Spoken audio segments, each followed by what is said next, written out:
Constellation.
Astral Central 2025 Constellation.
May I have your attention, please? The opening ceremony will begin on the Origin stage in 5 minutes. Please make your way to a seat at this time.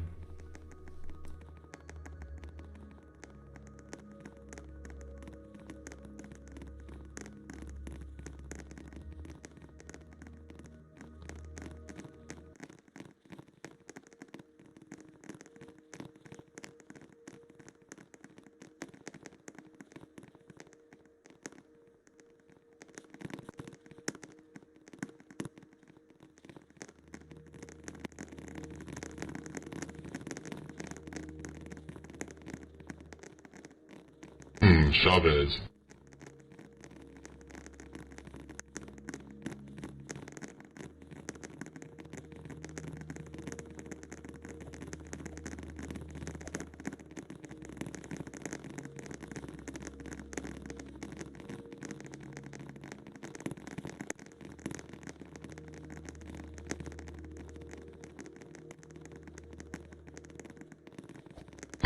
Chavez. Chavez. Chavez.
The opening ceremony is about to begin.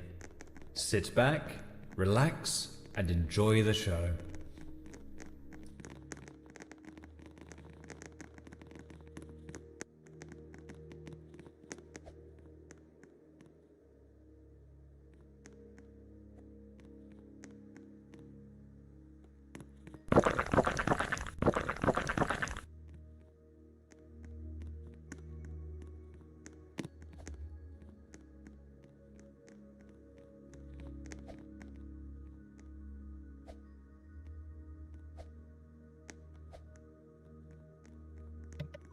Hello, everybody, and welcome to Astral Central 2025 Constellation. It has been a long year of hard work, diligent planning, and community collaboration, but we're finally here to end off the year with our longest celebration yet. For those of you who are unaware, I'm Astra X2, the founder of Astral Industries and your host for our show this weekend. This is our 5th in-game Astral Central, and what a milestone that is. Throughout the last 5 years, we've hosted almost 150 showcase booths, put on 3 award shows, and made memories to last a lifetime. And we're just getting started. Now, before we get going, I'd like to make a quick personal note. Several of our staff members, including myself, have been pretty under the weather over the last few weeks. Because of this, we kindly ask for your patience this weekend as our voices may not be in peak condition. This year's schedule is our most ambitious yet, so let's do a quick rundown about what you can expect this weekend. Today is day 1. After this opening ceremony concludes, here's the list of the remainder of today's presentations. To kick things off in the Magnitude Hall, I'm Sky C will host the Bunker Bravo interactive keynote. Following that, I'll take to the stage to present a development showcase for Astral's next-gen sci-fi project, Galileo Research Complex. Following this, our event staff leads, Lena, will present a special keynote about some of the technical work that made this event possible. Getting back to community presentations, I'm Brightly will then host a keynote for his group, Trident Enterprises. And then lastly, for day 1, is Nano Quantum Tech owner's Ichetsky's presentation titled Starting a Group and How Not to Explode. This will go over some of the often overlooked challenges of running a development team and how you can overcome them. Day 2 will kick off tomorrow, the same time as today, and will feature its own list of presentations. To begin, several members from the Astral Development and Polaris Media staff teams will take the stage for our annual staff Q&A. You can ask any burning questions about all of our content. Following the staff Q&A is a special event presented by Astral's very own Stellaria Aerospace Institute. I'm happy to announce that we've done a thorough sweep of the event venue beforehand, so there shouldn't be any issues compared to last year. The team at SAI has been working incredibly hard, and let me tell you, you're going to be starstruck. And to finish off day 2, Pio the developer and the Solaris development team will present their keynote titled Solaris Development What's Next. Excuse me. That's not the last presentation of day 2. Following that will be our final community keynote of the year, the Thermal Plant keynote, hosted by Innovation Thermal Power Plant Site Director Anime Rice Farmer and several of their teammates. You can expect quite a lot from this outstanding team. Lastly, to end off this year's celebration, we'll be hosting the 2025 Resonance Awards live from the Magnitude Hall stage. Tune in for an expanded awards roster, content reveals, interviews, and so much more. Now, before we get started with some interviews, let's quickly go over the theming and design behind this year's Astral Central. Our theme this year is Constellation, which is a connected diagram of stars in the night sky. We interpreted this as showing the power community, as demonstrated by this year's guiding quote. Alone, each star in the night sky is just a dot. Together, they form brilliant patterns which unite communities and inspire wonder. How do you celebrate community in your worlds, creating a shining constellation of your own? Astral Central is more than just a convention. We define it as a celebration of community. Just how Refraction focused on inspiration and how Panorama focused on diversity, this year's event focuses on community and interconnectivity. Magic happens when people and groups work together, and an event like this is just the perfect demonstration. Now, as with any of our opening ceremonies, it's time to kick off the show with some community interviews. We've got leaders from groups big and small here today to come and share their knowledge with us. Our first interviewee hails from the Zeronex Corporation, a group which is now attending their 3rd Astral Central event. Without further ado, please welcome Dominus Loading, the founder of Zeronex Corporation, to the stage.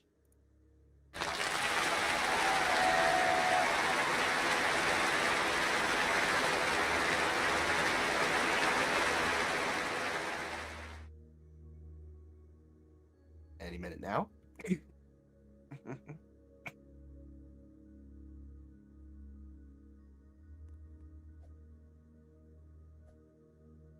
Sorry. And if you could just request to speak on the main stage.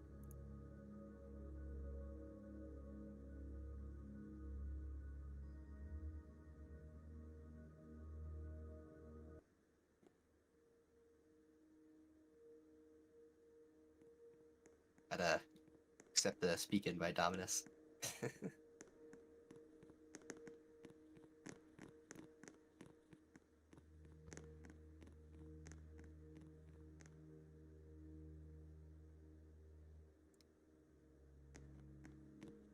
Yeah, sorry, I just had a few technical we are. problems. Internet was That's in the okay. gutter. So yeah, welcome. Okay, I think my Roblox connection just shut down, so I guess I'm just doing this without my Roblox avatar. So Sure, yeah, let's do this. thank you for this today, Astral Central. And yeah, my name is Dominus Loading. I'm the founder and CEO of Zeronix, and this is of course our third year in a row, with this time with a new abode that is featuring a lot of things. One of them is of course our newest project, which is a remake of our first facility, Zeronix Research Laboratories, short ZRL. And yeah, this is a very special event because this time I'm actually teasing the release of the game, because I've been working on this since 2022, and due to real life things I've been very busy and a lot off from Roblox, and yeah, so this of course means a lot to me. And with that, I have a very great announcement. I want to say that on January 3rd, 2026, Zeronix will release the initial alpha showcase release of ZRL Reimagined. Sounds very exciting. Now, Yeah, it's a very exciting game. It's basically a hydroelectric power plant with research facility and everything. So far, it's not a facility itself shown, only the surface, but you can see what I've been working on in the past years, and I hope you will enjoy it. all right. And so, just to ask you a few different questions, what made Zeronix want to attend Astral Central 2025? Well, I just don't want to give up, because I've been working on this group for many years, and because of my real life and also my duties in quantum, I've been very busy, and I never really got the opportunity to actually reboot this group. It was very close on actually booting, but then it kind of faded away, and I just want to try it one more time. No guarantee that it will work, but I hope we will have some great time, and maybe even release a bit more in future. Yeah, that sounds great. Thank you for sharing all this information with us. And I hope you enjoy the rest of your time here at Astral Central 2025. Thank you for joining Yeah, us. thank you, Astra. All right. Our next guest represents one of the largest groups attending, and I'm sure it's one you're all quite familiar with. Without further ado, please welcome the lead representative for quantum science, Speedy Dev, to the stage.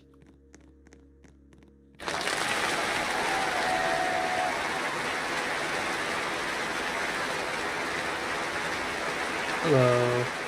Hello. So, let's go ahead and get right into it. So, why don't you go ahead and introduce yourself? Hi, I'm Speedy.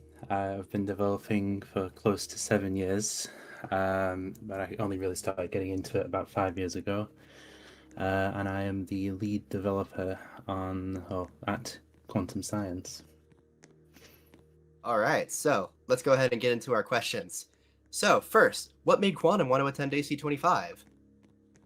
Well, we love seeing a good chunk of the sci-fi community together at this huge event. We wouldn't want to miss it. The amount of effort put into all of this is absolutely incredible. It also gives us a chance to show some of what we've worked on this year, since a lot happens behind closed doors at Quantum. And And if you visited the QS booth, you can see some new SNL highlights of the DMR2, which we've worked very hard on in recent months. We're not fully ready to show off the model yet, but you will be able to get an idea of what we're going for in terms of detail and styling for all the DMR systems in Sitka National Laboratories. Yeah, it's looking incredible based on the snippets that we've seen in your booth. Now, what can we expect in the near future from Quantum?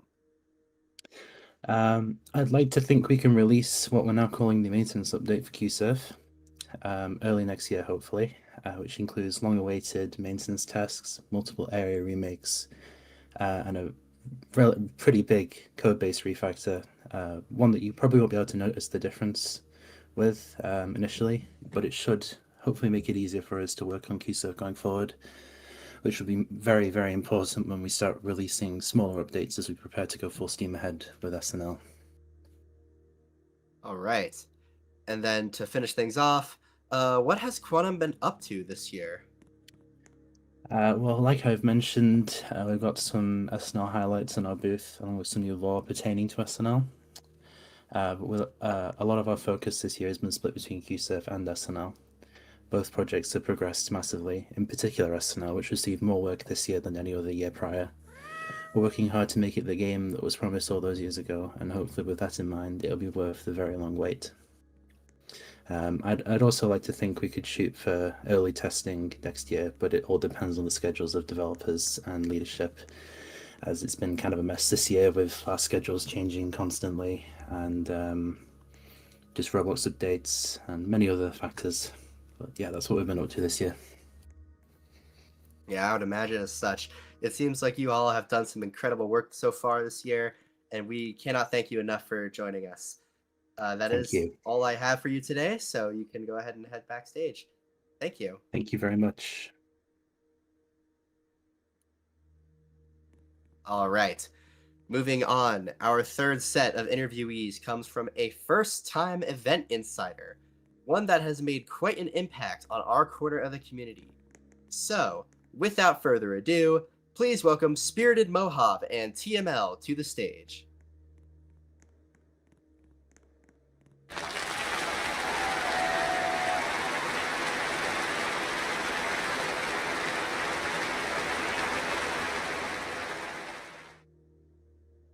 Hello.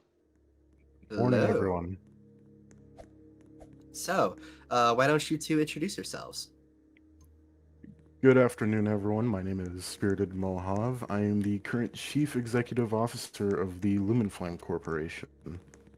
And I'm TML, also known as SOG, and I am the newly promoted Chief Operating Officer of Lumenflame and the Development Coordinator of LELD. All right, so what is the Lumen Flame Corporation for those who may not know of you?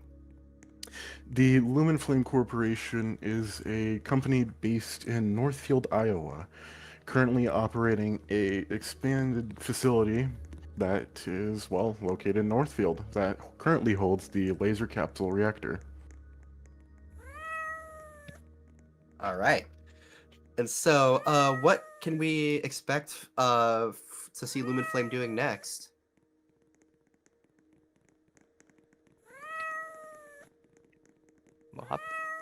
Oh, okay. So we are currently working on our first update, which is a major refurbishment of a bunch of areas that really didn't get much attention, as well as more controls for the LCR that were intended but didn't really make it to full release. Maybe next year we will probably get a playtest in for the public, so keep an eye out on that. All right. Yeah. And oh, go ahead. We also have gotten a bunch of other things. A lot of areas have gotten a lot more detailed. We're working on an expanded version of the cavern. We've got Intel doing our UI redesign completely, and so much more. It's going to be a very much a big update to improve the quality of the game. That all sounds great. And so, is there anything else you would like to say while you're up here on stage? One thing I do want to say is be on the lookout, because there is a creations channel in this server. I'm going to post something there that is related to the newest update. So keep your eyes on that. Stoggy cat rules. Okay, bro. All right. Well, in that case, thank you for joining us here on stage. Thank you. Thank you.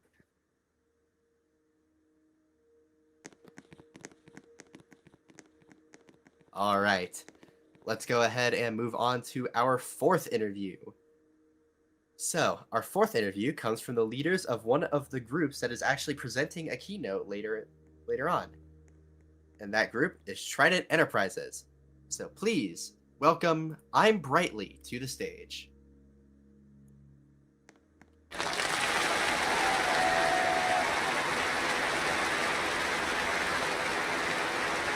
Hi, Astra. Thank you for having me. No worries, Brightly. How are you doing? Yeah, I'm doing pretty good. All right, let's get into this. So, what's a quick little history of Trident for those who may not be as familiar with the group as you? Well, to begin, Trident was founded in 2017, actually without me. It was founded by Winsify, and I only joined in 2019, back when Trident and Blacksite were completely separate. So Blacksite itself began on the 29th of April, 2020, and it was the first game I ever made. And it started as a personal project that quickly got bigger than I expected, honestly. And Trident, meanwhile, had its own roots. Trident and Blacksite were separate at the time, and Trident was basically another core game community in that classic chaotic area. Basically corroded metal everywhere, unanchored everything. As the meltdown happened, then the server either kicked you or, players crashed from the entire game falling apart. Then in 2020, Winsify joined me to help script Blacksite, and then from that point, it kind of spiraled. Blacksite grew fast, and Trident became more of a background idea, and it just started collecting dust, honestly.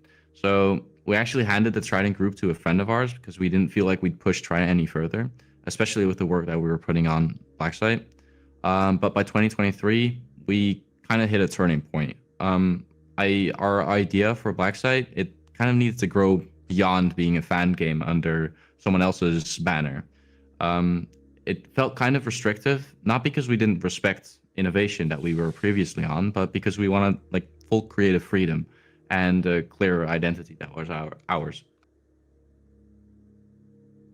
Yeah, and I mean, do you want to touch a bit more on that specific split into the Trident branding? Yeah, sure. So, I mean, innovation is a huge community and one we've grown up with, both of us, and we love it still to this day. However, it wasn't founded by us, and originally Blacksite existed under that umbrella as a fan game. And we do still have a lot of respect for innovation because, I mean, like I said, we grew up with their core games, and we both believe that they're genuinely one of the communities that really founded and shaped, the core genre on Roblox.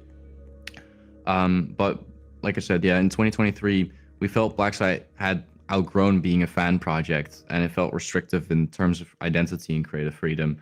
So we just chose to become our own thing. So, we got to thinking, and we remembered that we still had the opportunity to get Trident into the mix. And it was basically the perfect fit. I mean, it was rooted in a core genre. We already had a core genre idea going, and it was ours. So we bought the group back from that friend that we gave it to. And since then, we've been converting everything over, basically. And with Deeper Depths, the upcoming update, that conversion is finally complete. Brand, lore, and gameplay direction. All right. And do you have any teasers for your keynote later? Yeah, actually, two things. First, I just want to say Deeper Depths isn't just more caves. It's a huge shift in what Blacksite and, importantly, I hope the core genre can be. It's a lot different gameplay, mechanics, mostly stronger foundation, and a much bigger sense of progression. And second, we're showing something that you haven't seen publicly before. And the end is the part you really don't want to miss. So if you do care about where Blacksite is headed, where Blacksite will soon be there for the keynote. All right. Well, that's all I have for you today, Brightly. Thank you for joining us. Yeah, thank you, Howard, for having me.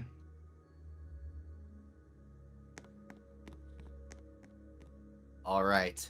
Now, it's time for our final interview of this year's opening ceremony. This comes from the creator of 2 different showcase booths this year and is actually a nominee for Rising Star Creator. Please welcome Intel XYZ, the founder of Intergomic Atomic Corporation.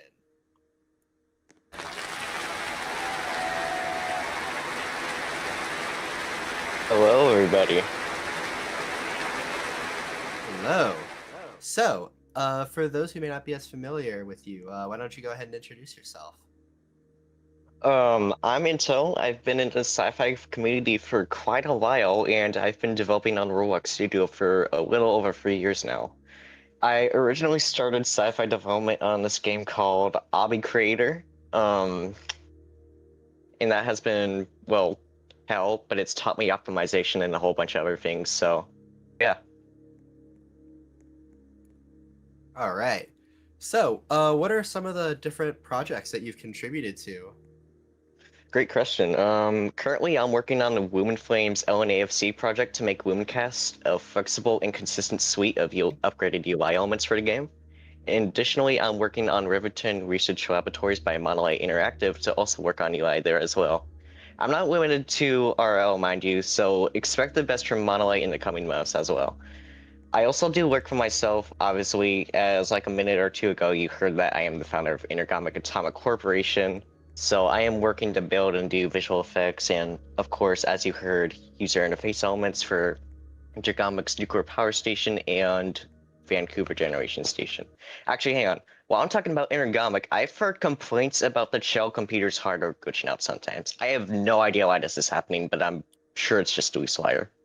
So, Yeah, we've yeah. seen some pretty wacky signal interference today. There's something in the air. I'm not sure what it is, but I'm sure we'll figure it out. Yeah. All right. And so for our last question, how is your experience as a smaller creator here at Astral Central? Being a small creator at Astral Central is honestly amazing. Like, it's one of the most positive developer experiences I have so far. Like, I've met tons of great people over here, and quite frankly, I'm very grateful for the community you guys over here. I've increased my developer skills and gotten better over time, which led me to be nominated in a few categories. In summary, good feedback equal to good outcomes. Yeah, I always find it really exciting and heartwarming to see how the power of community can really help to bring people together, lift everyone up, and it's such an honor to be able to host such a wonderful, just massive collaborative event like this. And I'm glad to see that it has helped our community has helped people. So, Yeah. do you have any further notes for us? Not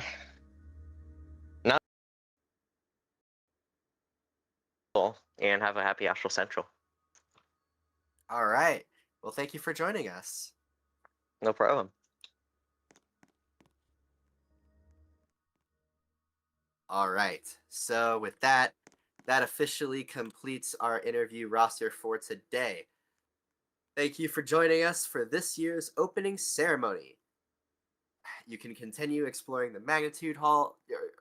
You can continue exploring the showcase galleries, but the Magnitude Hall will be open directly after this presentation ends. I would advise you to head over there so you can get seated for the rest of our amazing schedule today. Thank you for joining us, and we'll see you for the next parts of our presentation.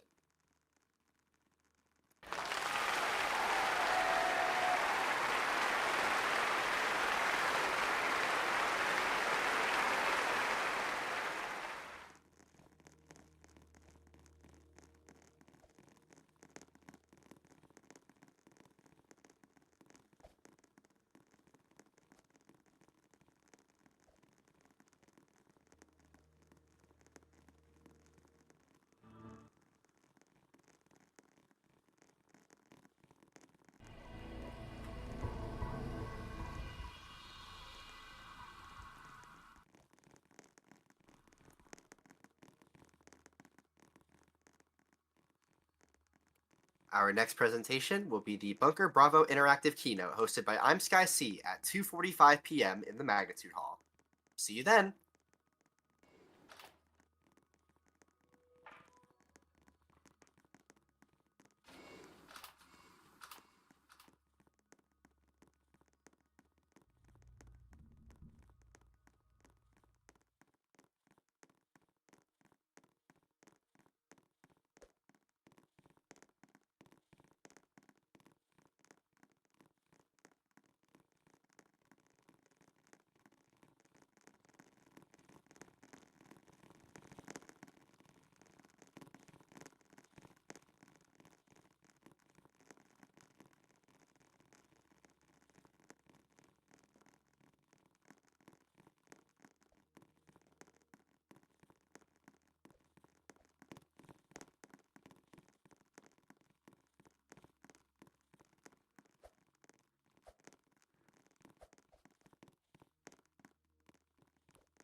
The Bunker Bravo interactive keynote will begin shortly. We hope you enjoy the show.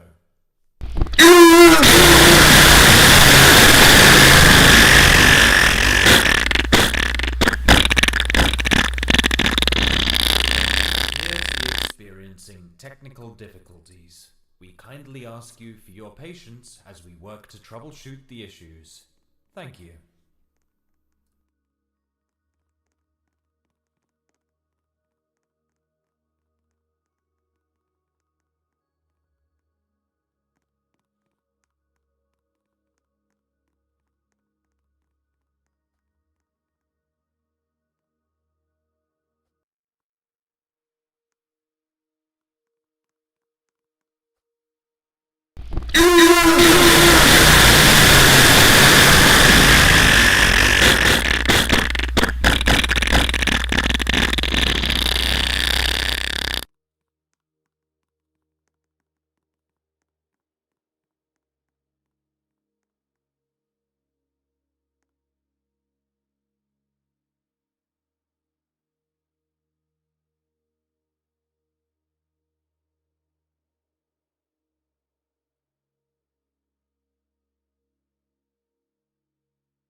All right, we're trying to find a We source. Just appear give to us be a few minutes experiencing here. Technical difficulties.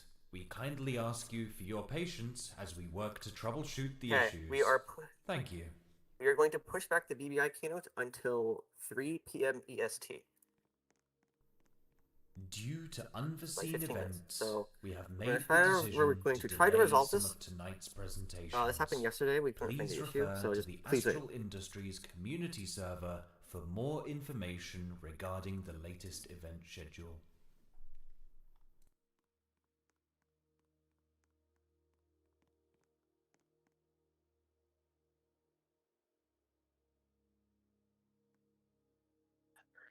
Please hold, everyone.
Stop it. Get some help.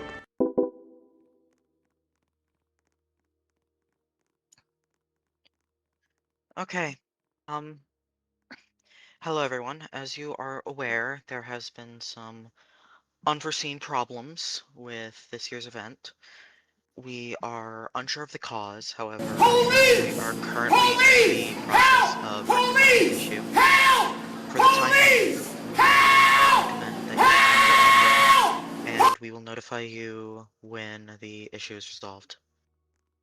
If you have any further questions, please direct them to us, and we will get back to you as soon as possible. Thank you.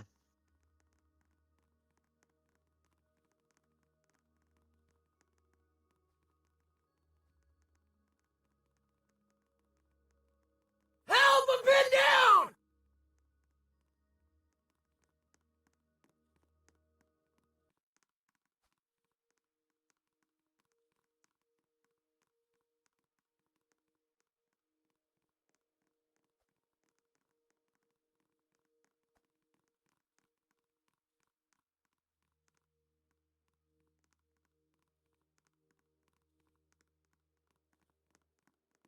Please stay calm. Help is coming.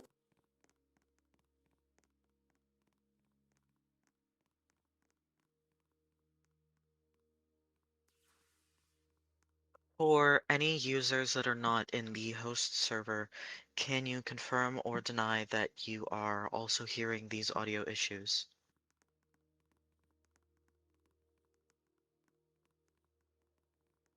Okay, so it's just a host server.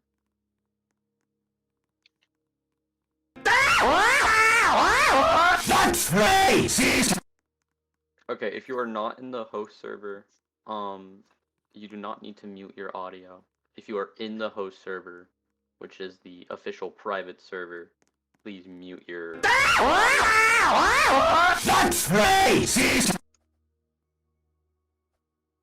otherwise, if you're not on the host server, just stand by. We're doing everything we can to rectify this as soon as possible. So just Yeah, hold on for a sec. Once again, we apologize for the delay. Of course, nobody could have seen this coming, so.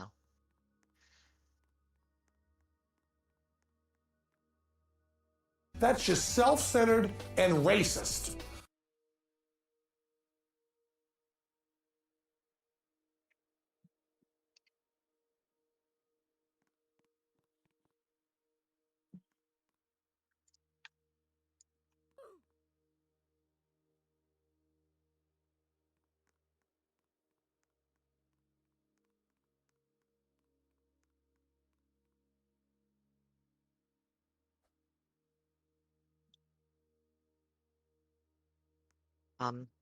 Once more, for those of you that did not hear, there is currently an unknown technical difficulty that is allowing external actors to play unauthorized audio within the event center. Only in the host server. All users that are within satellite servers will not be affected by the Let's issue. go. We don't have to deal with Austin in the If you are within said satellite servers, you are not required to mute your audio. Yeah, we don't have to deal with them However, anymore. for those of you who are in the host server and do not wish to have your ears bombarded, please remain with your audio muted for the time being until we are able to rectify the issue. Thank you. Please direct any further questions to any of us.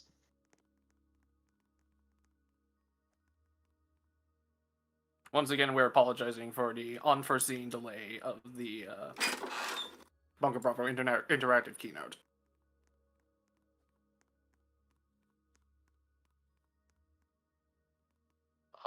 Please remain focused on the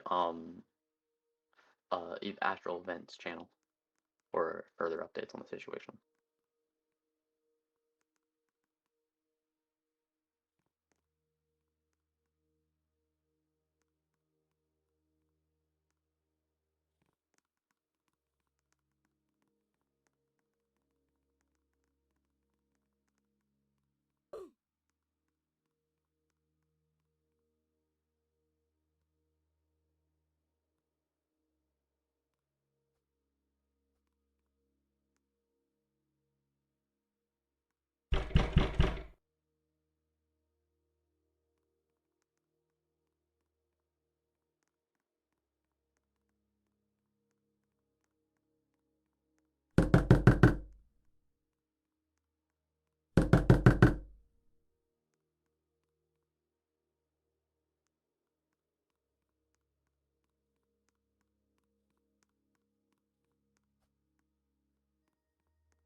Alright, I am seeing more people joining in, so once again I will repeat. We have experienced an unknown technical difficulty, likely resulting in unauthorized users being allowed to play audio. However, this only affects the host server and not any satellite servers, and we apologize for the inconvenience. We should I'll have take a it here, solution. Mocha. Thank you.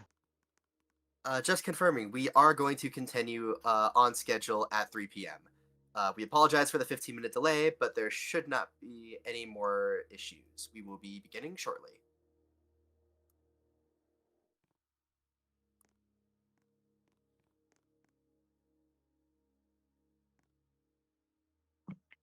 Thank you all for your patience. Have a very good rest of day 1 of Astral Central.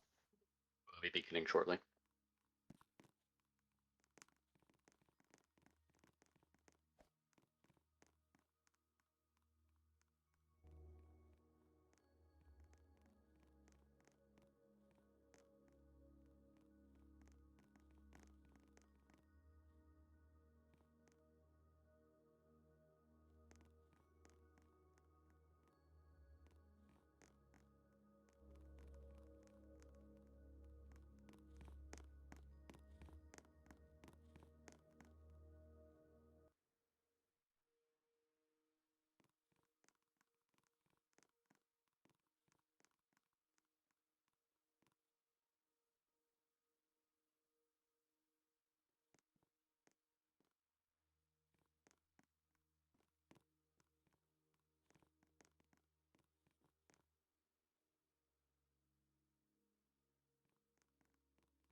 The Bunker Bravo interactive keynote will begin shortly. We hope you enjoy the show.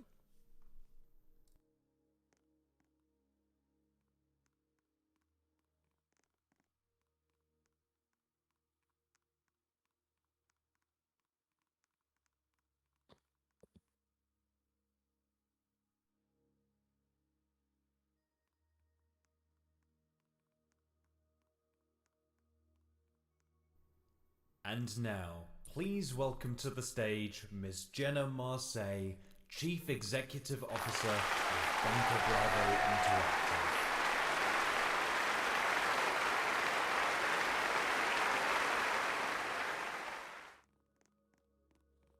Good evening, Astral Central, and happy holidays. My name is Jenna, and I'm the CEO here at Bunker Bravo Interactive. For those of you guys out there not in the know, you're probably wondering, who the heck are these guys? Bunker Bravo Interactive is a Roblox-centered software publishing studio at the forefront of breakthrough technologies on the Roblox platform. We develop tools you've likely seen, such as Guardsman. We take great pride in developing some of the best-in-class software suites to aid anywhere between community management to game development. What sets Bunker Bravo aside from all other software publishers out there is the amount of control we provide you, the developer or contracted studio. All of our in-house developers retain 100% of the rights to their creations, because we believe that if you make something, you should own it. It's as simple as that. We're here as a middleman to help promote these tools, as well as support the entire development process. Unfortunately, we have to start our presentation with some bad news. As of December 29th, after Astral Central 2025, Bunker Bravo Interactive will be closing down its games development branch and will no longer be making a booth for Astral Central. However, we will still continue presenting here at the keynote what we've been up to throughout the year. In our commitment to our partners, they will all be released from their contracts, no strings attached. Thank you all Thank you all so much for supporting our games over the years. If you'd like to find something more like BBI, check out the Cobalt Cafe, brought to you by the Nuclear Engineering Corporation in the original Nico Discord. With that said, I'm sure a lot of you are wondering, what's next for BBI? Well, I'm happy to say that BBI's software sector, Bunker Bravo Softworks, will be continuing our production of Guardsmen, as well as some exciting new game development tools. Bunker Bravo Softworks is an idea I've had in the works for quite a long time. We're looking to take all the best aspects of Bunker Bravo Interactive and condensing them into a world-class software engineering powerhouse. Bunker Bravo Softworks is home to already existing projects, such as Guardsman and the 273 Interactive Absolute Zero Development Suite. In 2026, we're looking to completely overhaul our philosophy in building a software company on the forefront of innovation. I can't reveal too much yet, but there's a lot to be excited about for BBI in the near future. We're looking to spin up some ambitious projects in the coming year, such as brand new user interface and user experience departments for development and design of those fields across our apps. Speaking of which, this is our formal announcement that we will be searching for new talent in the genre to join our family of designers and programmers. In our Bunker Bravo Interactive Discord, we'll soon be posting new positions for software engineering interns, as well as user interface and user experience design team members. If you're interested in being a part of the next generation of the most talented developers on the platform, be sure to join our Discord through the link in the Astral Affiliates channel. That being said, I think this is a perfect pivot into our headline topic for tonight. For those of you not in the know, let me introduce you to Bunker Bravo Softworks' flagship product, Guardsman. Guardsman is an administrative suite for the modern day. We combine all of what you love about other systems into one single platform for communities and community managers. Guardsman is many things, such as an expansive command suite. Guardsman in-game is a powerful administrative system with over 100 built-in commands. Our system also allows custom commands and punishment types to be integrated with ease, without modifying the source code of the system itself, so you can continue to receive updates automatically from the Guardsman team, but modify the system however you'd like. It is also a powerful Discord community management tool. Guardsman Discord has features such as verification and moderation tools. You can keep track of members of your guilds with the added peace of mind of Guardsman identity verification. And finally, my favorite part of the system, a clean and performant web ecosystem. Now, with that last claim, you may be thinking to yourself, clean, performant, that doesn't sound like the Guardsman I know. We know that Guardsman V2's web system is not perfect. Over the past We're year... gonna have to hold. Oh? The video for the upcoming... Never mind, he says continue. Go on. Okay, there we go. I will back it up. Now, with that last claim, you may be thinking to yourself, clean, performant, that doesn't sound like the Guardsman I know. We know that Guardsman V2's web system is not perfect. Over the past year of its operation, we've continued to roll out fixes and improvements that make your experience better. This year, however, we decided to go big. Please allow me to show you just what we've been up to this year.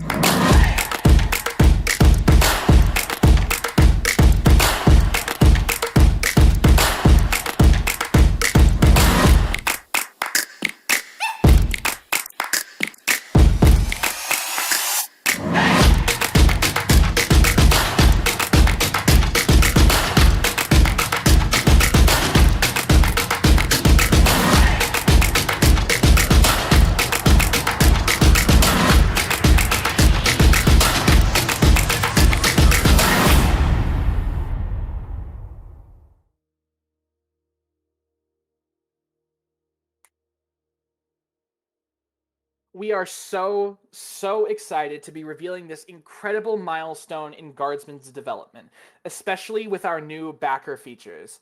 These features will be available to our Ko-Fi subscribers upon V3's release.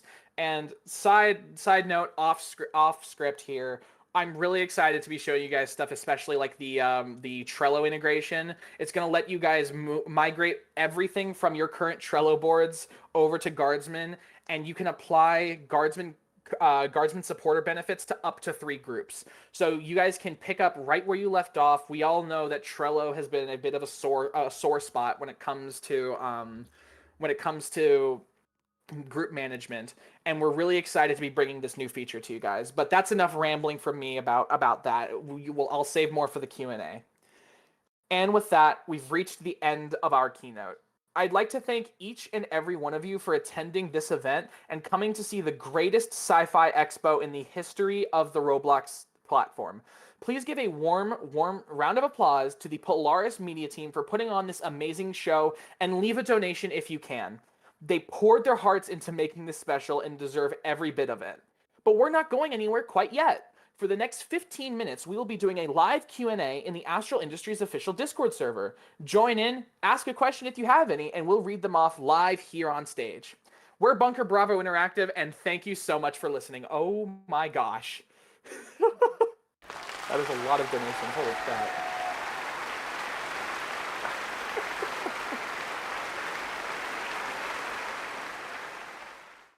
Was that 100,000 just from Kian?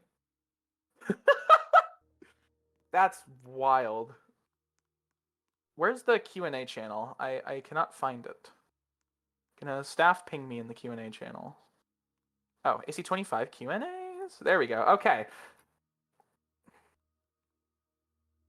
Are there any other admin suites that are like Guardsman? Of course, yeah. There's a lot of different admin suites like Guardsman, but mostly that are single platform. We take a lot of inspiration and have gotten a lot of advice from big players in the field, like Adonis, for example, who are already existing admin systems that have tried something like Guardsman in the past, and we're just trying to really capitalize on that idea. What inspired you to make Guardsman? So Guardsman is a system that I've actually been developing the concept of for the past 5, coming up on 6 years now. Guardsman has had many iterations. A lot of my friends here will know from like the 2020 era, the old iterations of Guardsman. The original versions that have only like some like basic moderation features and stuff, but it's evolved over the last 5 years into this current concept. Will any high-profile sci-fi groups like Quantum get this, or do we have to wait? So Quantum is going to be part of our beta testing group of these features, but shortly after, we're hoping in 2026, we're going to have all of these features that we have showcased here available to the public. Now, the new features, like I mentioned, are going to be to our Ko-Fi subscribers. So it's $5 a month for the backer tier to get you, and that gets you Kanban and the ticket bot, I believe. I had to double check that. And when you purchase a subscription on Ko-Fi, it'll allow you to apply that benefit to up to 3 groups. And then as you go up the tiers, you can apply it to more and more groups. Because we don't want people to be stuck with just one group on Guardsman that has the benefits. So, for example, multi-Guardsman group communities can still get the benefits of one person's subscription. What are BBI's plans for the future? BBI is going to go all in on the software side.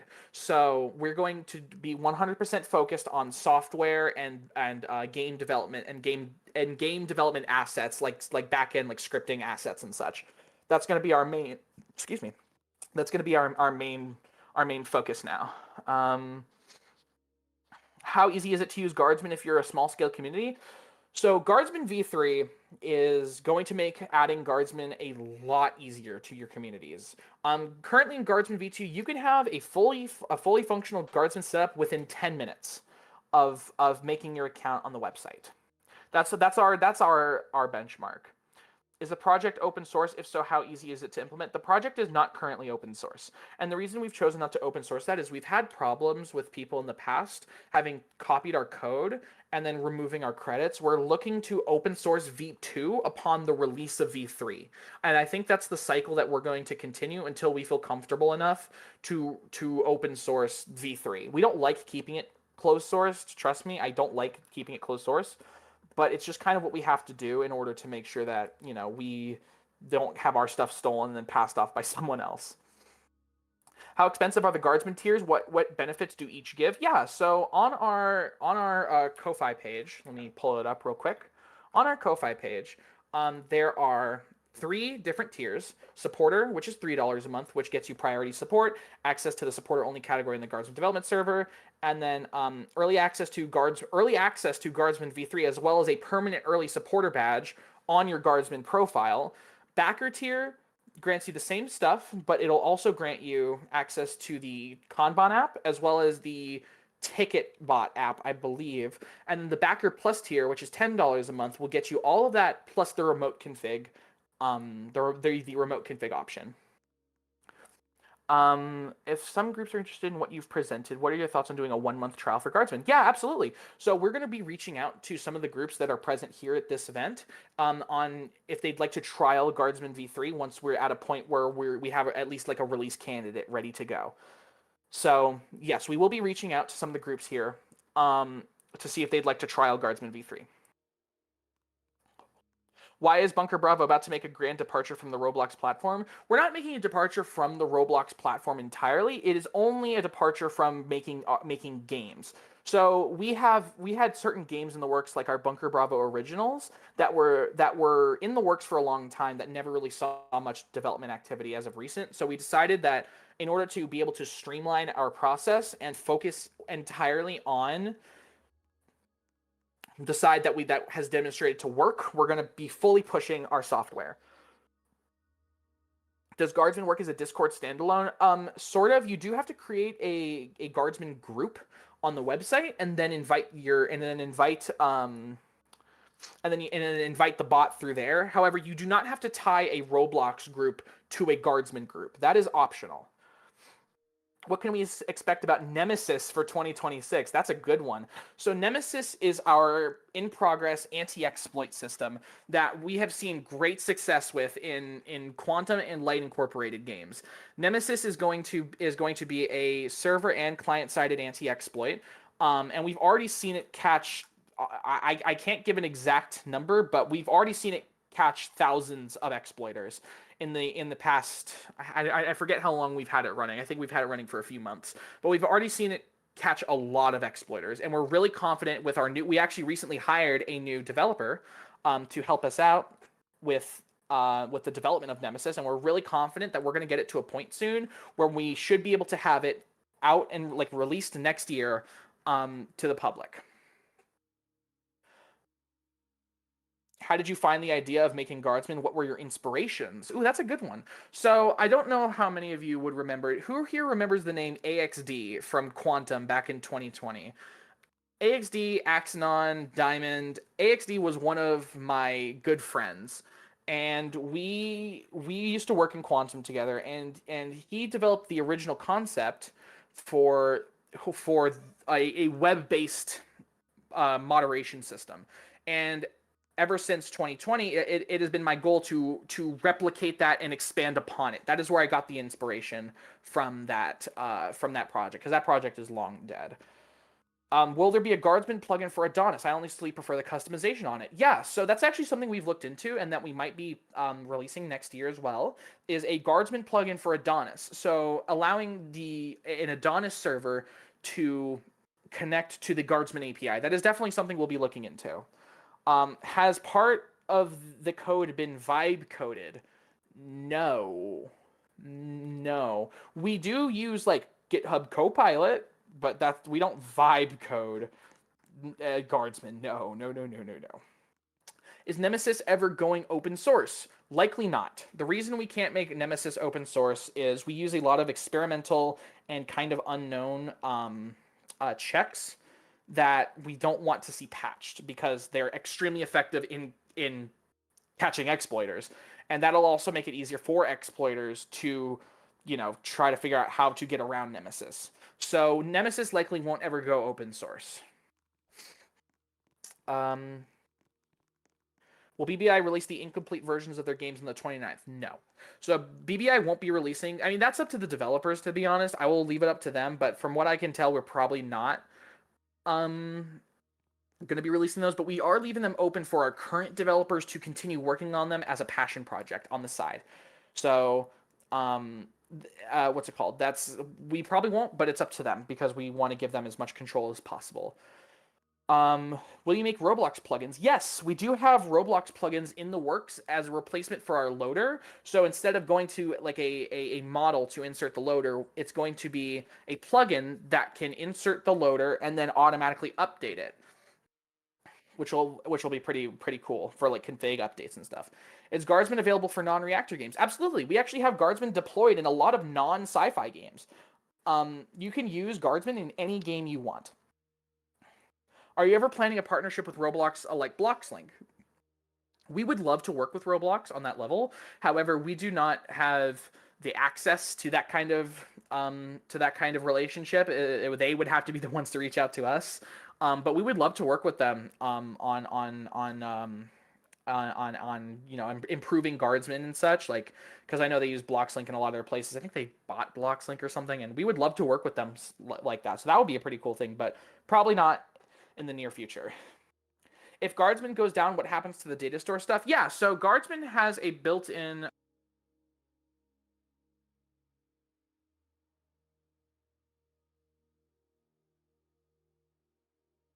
my headphones turned off. Guardsman Guardsman has a built-in data storage solution called Web Store Service. So Web Store Service allows game developers to store all of their player data in Guardsman. And we recently released a feature, so anyone who has joined within the last month, I believe, basically Guardsman will create a local read-only copy of the player's user data that it stores in data stores. So if the API is ever unreachable for whatever reason, it will pull from that fallback data store. And then whenever the API is reachable, it'll flush all of that data to the API and everything will be brought back into sync. Can we expect to see Edwin? Yes. Yes, you can expect to see Edwin. What is the biggest sci-fi game being developed right now for when it comes to using Guardsman? Q-Surf, without a doubt. Is Nemesis a standalone anti-exploit, or does it require Guardsman to be loaded to load Nemesis from the server? This is assuming it's a loader type system. Yes, so Nemesis currently is being designed as a Guardsman plugin. We might make a version of it in the future that can be run standalone, but currently it does require access to like Guardsman APIs. So at the moment, we are developing it as a Guardsman plugin, and it will not be standalone. It likely will not be standalone when it's released. Has it ever occurred where somebody has exploited into Guardsman website and taken control / exploit groups? That hasn't happened to my knowledge, and if it has happened, that would be extremely serious, and we would not let that happen. Out of curiosity, do you pay for storage for Guardsman on an external source, or do you have a mini data center only for Guardsman? Yeah, so we actually we'll host Guardsman ourselves. We do not pay for like AWS or stuff like that. We don't pay for cloud like that. We host Guardsman ourselves. So I have a server right next to me that is hosting Guardsman. Ben has a server, and then we do pay for 2 servers. One in Europe and one in Singapore that host our system, so to decrease latency for those regions. So that also helps with the chances of the API ever being down, making that extremely low, extremely low. But we do just pay for like the servers basically. That's about it. Are you going to make more systems like Guardsman and Nemesis, or just keep creating the one that exists already? We do plan on keeping to update Guardsman. We don't have any plans for any new admin systems, and the only reason we would do a new admin system like that is because frankly, Guardsman, we do actually most of the time when we go from like V2 to V3, we do actually rewrite most of the code base. So basically, it is a new app every time, kind of, but it is just Guardsman. If this hasn't been answered, how many servers do you guys have, and how good is your uptime? So we have 4 servers currently, 3 main like servers that you can connect to, and then 1 backup server that I host. You can view our uptime on the Bunker Bravo Interactive status website, and currently Guardsman is sitting at the website is sitting at 99.949% uptime, and the API is 99.93, and the Discord API is 99.92. So our app rarely goes down. Only for like sometimes we'll run into issues where something with the database happens, and not data loss, but sometimes because of how we have things set up, there is the possibility of things happening. So we do have to prepare for that. So there will inevitably be downtime, but we have very little downtime nowadays. Would Nemesis be loaded after a Roblox server started, like the main module, or we have to install it manually? So Nemesis is a plugin, like any other Guardsman plugin. So basically, it's loaded with the rest of the Guardsman plugins, and then it'll be loaded on your client right as you join. It's really cool that you guys are hosting Guardsman yourself, but usually self-hosted stuff like this lacks security compared to cloud solutions. Are you making an effort to ensure user data is secure and protected from, e.g., a data breach? Yes. We do take steps to ensure that data breaches do not happen. We have everything running in its own in isolated containers, in its own private networks, etc., etc. We rotate passwords. We make sure that Guardsman does not have data breaches. And we also scan all of our web traffic for weird things, for weirdness. And we have Cloudflare and stuff like that on top of that. Isn't there a diagram of how the servers are set up? I swear I've seen it somewhere. Yeah, I think Ben made one. I don't really know where it is. But I can say that there is one somewhere.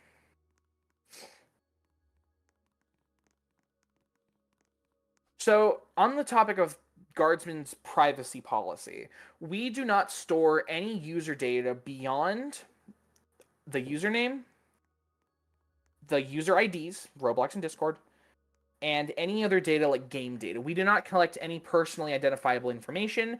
We do not do advertising, so we do not collect any personal information in regards to our users.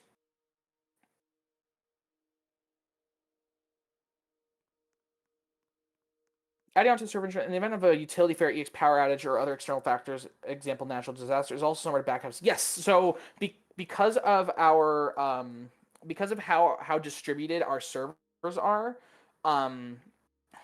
there's a very low chance of a system-wide service interruption.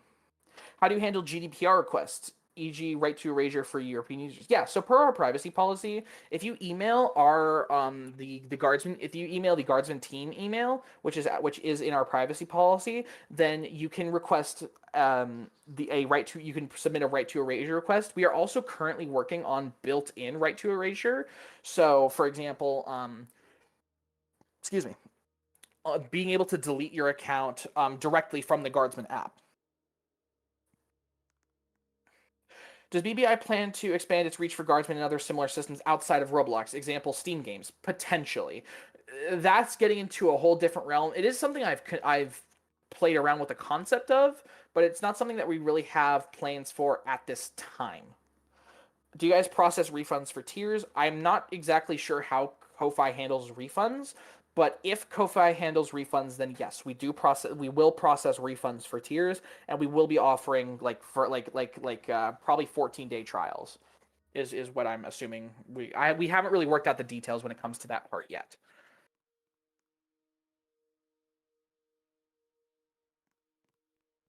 Will the new version let us be able to stay signed in? Yes.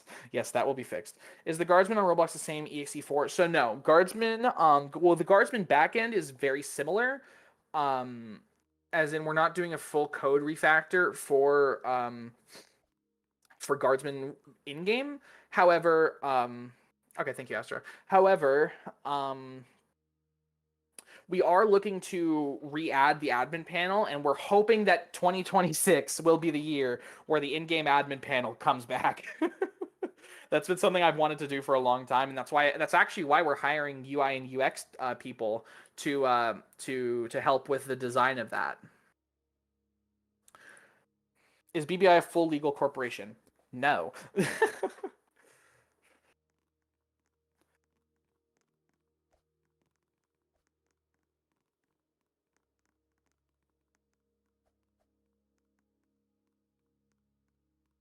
Hetzner or OVH. I'm not going to really go into our hosting infrastructure, but we do use Hetzner for some of it. What's the requirement for UI UX design? Do you have to design on Roblox or elsewhere? Yeah, so that's all going to be outlined in That's all going to be outlined in the applications that we're going to be put up, so stay tuned for those.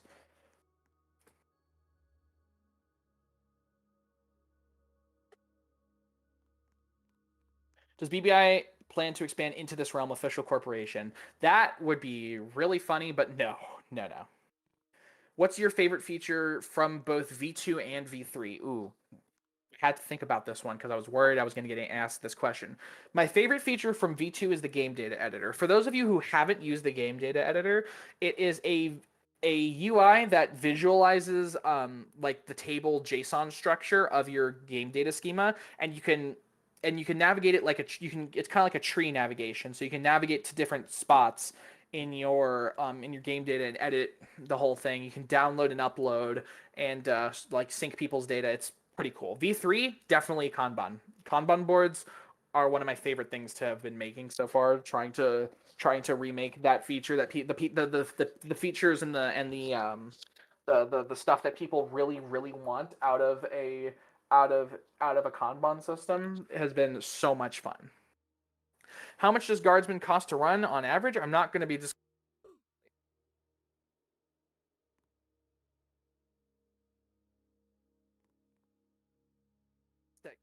My headset keeps turning off.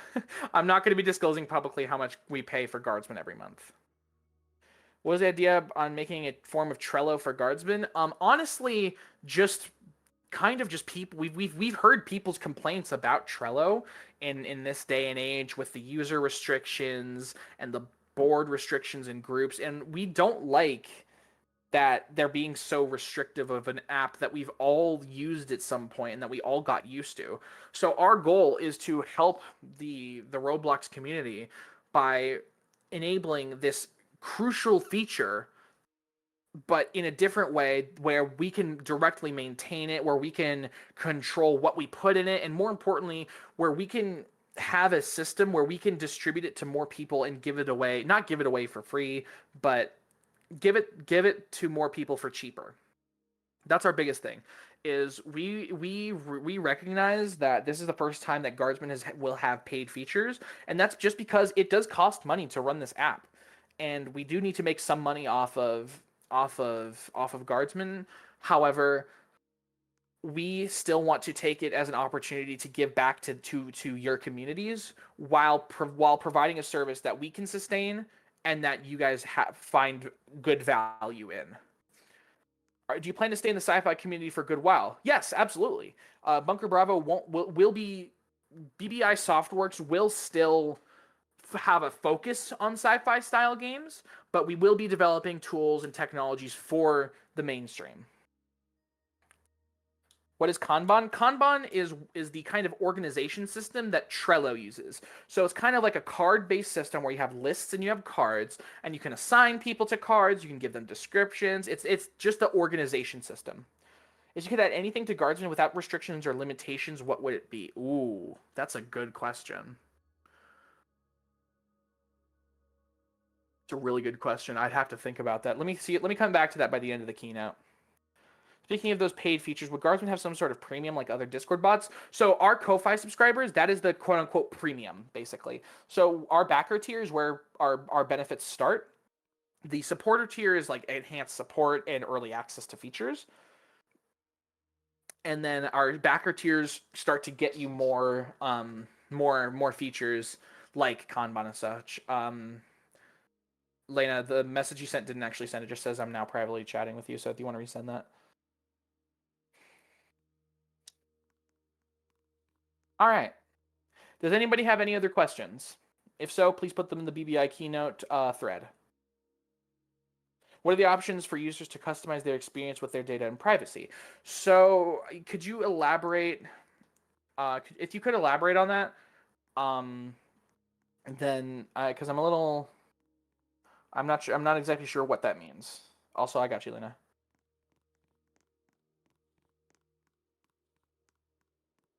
How can we control how our data is stored or whatnot? So Guardsman, we don't have any built-in like options like that currently. Guardsman stores the bare minimum amount of data that is needed for the app to function. We only store, and that's outlined in our terms of use and privacy policy. We only store the username the Roblox ID and Discord ID, and then any game data that's associated with your account, any punishments that are associated with your account. We only store the bare minimum. We only store the bare minimum for each user, and we don't want to store any more. We are not in the business of selling data. That is awful. All right. No, we're keeping the name Bunker Bravo Interactive. BBI Softworks is a subsidiary. All right, I'll take maybe 2 more questions, and then we're going to start wrapping up this this keynote.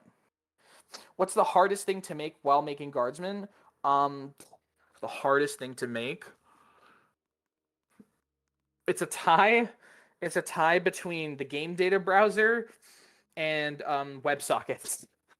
WebSockets are annoying. I do not like doing WebSockets. They are very annoying. I'll take 1 more question. How do I exit Vim? Oh my gosh. Any more questions about Guardsman? Can I buy Guardsman? Yes. All right. Well, with that being said, thank you all so much for coming to the Bunker Bravo keynote. And real quick, I want to thank the people up there in the BBI suite. Hi everybody! Thank you for watching my ramblings. Thank you to Vinyl, Wraithlord, as well as Trin for helping with the booth this year. They did incredible. And thank all of you. Thank you all of you for coming to the keynote. It was an absolute honor to present here this year. And yeah, my name is I'm Sky C, and we'll see you guys next year. Bye bye everybody.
which will be pretty. Excuse me.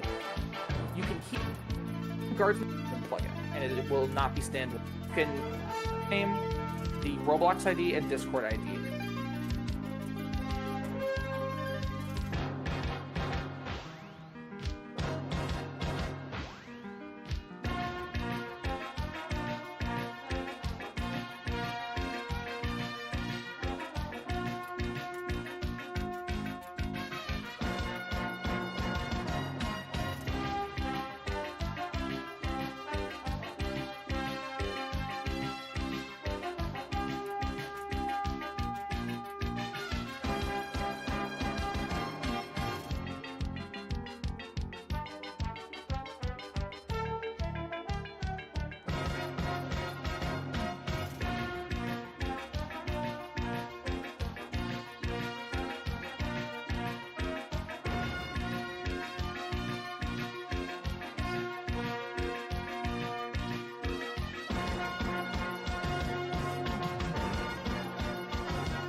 X2.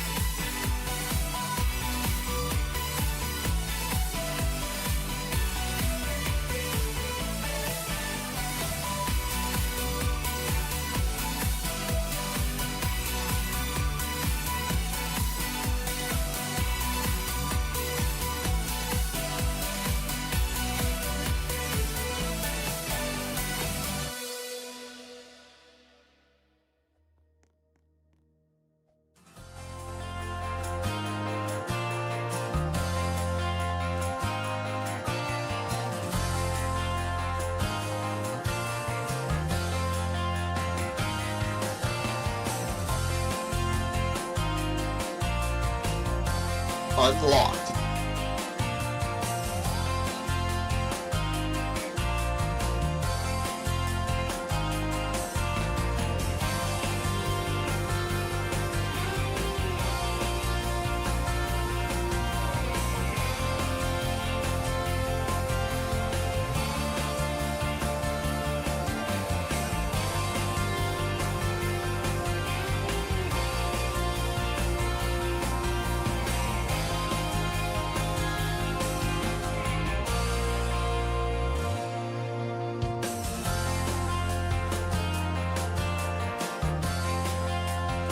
Attention, DMR has now entered maintenance mode.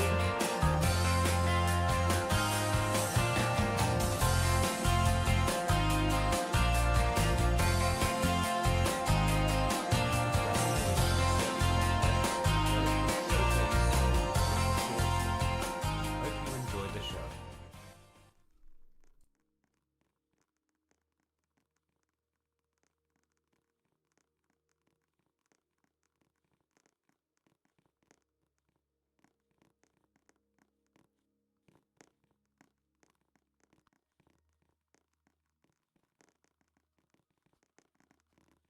Dark matter fuel capsule And now, replacement completed. Please welcome to the stage Astra X2, founder of Astral Industries.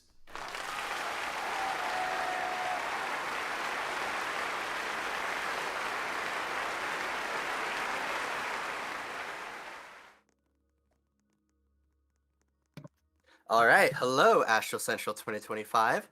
I'm Astra X2, the founder of Astral Industries and the current development lead behind our upcoming flagship game, Galileo Research Complex. My presentation today will feature our latest progress and updates since Astral Day back in June, which I am quite excited to showcase. For those of you who don't know Astral, we're the hosts of this event. We made this event center and brought together the 47 event insider groups at UC. Dark matter fuel capsule replacement However, we don't just completed. host events. We're a sci-fi group creating facility games for you all to explore and engage with. GRC is the prime example of this, as it's a project that we have, in one form or another, been working on for years and years now. I take you down a trip on memory lane, but that's a job better served by our recently made wiki. It's got a whole bunch of information regarding our group, and it's the place to go if you want to explore Astral's content, lore, and more. It's being worked on still, so just take everything with a grain of salt. Now, before we get into the rest of today's presentation, I'd just like to make a quick disclaimer to set some expectations. Excuse me. What you're about to see is very much a work in progress, as most of the building work could only begin after our mid-year building hiring round. Hello there. Additionally, everything is subject to change as plans adjust in the future and development progresses. Got all that? Good. Let's talk GRC. So, where have we been? Our last community event was Astral Day 2025, the celebration of Astral's 5th birthday. Knowing this group is over 5 years old now is both exciting and terrifying, but it shows that we've endured the test of time. At Astral Day 2025, our biggest reveal was that of the game's central reactor, the DTX AFR. The DTX AFR, or Deuterium Tritium X Aerosol Fusion Reactor, is essentially just two fusion reactors nested inside one another, with a smaller tokamak providing enough power to power up the massive spark probes which generate the bulk of the device's energy. I've often heard that the design is one of the most unique in recent years, and I hope to be able to prove that in the future when this game comes out. The DTX AFR reveal came with a short demonstration of some of the control systems, including a manual startup which goes through each major subsystem of the reactor. After reviewing this footage, it does seem that the controls are a little overwhelming, so there's a chance we go back and modify the scope of the controls to make the reactor easier to approach. Outside of this, one feature I want to talk about that we've adjusted since Astral Day is Data Link, GRC's server system which connects the various Online. sensors on the reactor to the monitoring and control systems. These nodes are toggled independently, which can lead to some pretty interesting scenarios. Let's say, for example, that a temperature spike knocks out the data link node for the top 4 spark probes, meaning you lose all data until the node is repaired and put back online. Gameplay like this is part of what will make GRC unique and enjoyable. Having to ensure each step of the control and monitoring process is in working order will let you have near total control over the reactor. Now, that's enough about the DTX AFR for now. We've been working on some builds that we'd like to show to you. So, let's move into our next section, What's New? 5. The first thing I'd like to touch on when it comes to recent GRC changes is the top side. Before you ask, yeah, we completely scrapped the version you saw at Astral Day. Why? The same reason that we did it last time, and the time before that. The idea of the layout just had major issues and it just wasn't the right fit. In its place is a new, simpler layout which focuses on gameplay and navigation over fancy styling. One that should make getting where you need to go as straightforward as possible. In the place of the old topside building is, well, about half of a front facade. As I mentioned earlier, this is all still very much in the works, and we had to stop working on GRC for a little while to get AC25 ready for you all today. But what this facade represents is something that we've been trying to get right for a while now, a balance between gameplay, accessibility, visual appeal, and navigation. This iteration of the GRC topside building is our best mix of those three yet, taking important gameplay features and clustering them in a rectangular building to give GRC the look that it could be a real building. Obviously, realism isn't our #1 priority, but we do take it into consideration as Astral's world is grounded in the near future. This topside building will be one of 3 that make up the topside complex, each with its own uses and gameplay opportunities. The second building is the warehouse, name pending, a building which focuses primarily on logistics. Items are delivered to and from GRC through truck depots, and players will need to use the equipment at their disposal to move the correct boxes from point A to point B in a safe, timely, and efficient manner. Additionally, the Sub-level. warehouse has an additional elevator leading to the bottom side complex, which can be useful if the personnel elevators break down for whatever reason. The third and final building of this central topside complex will be a dedicated transit station for visitors and employees alike to travel to the different above-ground locations GRC has to offer. There's 3 different primary destinations you will be able to choose from by picking up a ticket from the kiosk, that being the Topside Apartments, Aerospace Research Complex, and the Vector Event Center. Yes, you will be able to travel Entrance directly zone. to this very event center and back in the future, making the 2 projects interconnected as they were always meant to be. I won't touch on the Topside Apartments or the ARC today, as I've already discussed those in detail in previous Astral Central presentations. Go take a look at our broadcast archives if you're wanting to find out more. Now, that's enough about the top side for now. Let's go ahead and dive underground and head into the bottom side complex, which is where the majority of our new content today comes from. Let's start with the primary entrance to the bottom side portion of GRC, that being Zone 1. Attention. For those unfamiliar, Blast doors GRC closing is split in into zones instead of the T-minus traditional 30 sector model, seconds. primarily because each zone has a variety of uses which may not be represented well by just a single sector model. The new entrance atrium is the first thing you'll see when you head into the underground part of the facility, and it makes quite a good impression. With curved stairs and a fancy centerpiece, it sets the tone for what's to come for the rest of the facility. Moving past the blast seal, you'll reach the central atrium of Zone 1, an area where you can quickly navigate between important parts of the facility. Something to touch on here is the check-in kiosks, which are just barely out of frame on the left, which are a feature which will allow you to earn rewards by checking in daily. While you'll also be able to check in from your menu UI, these stations will add just a little bit of extra immersion to your employee experience. The next area of Zone 1 is Facility Management, a subzone dedicated to handling the core infrastructure that runs the facility.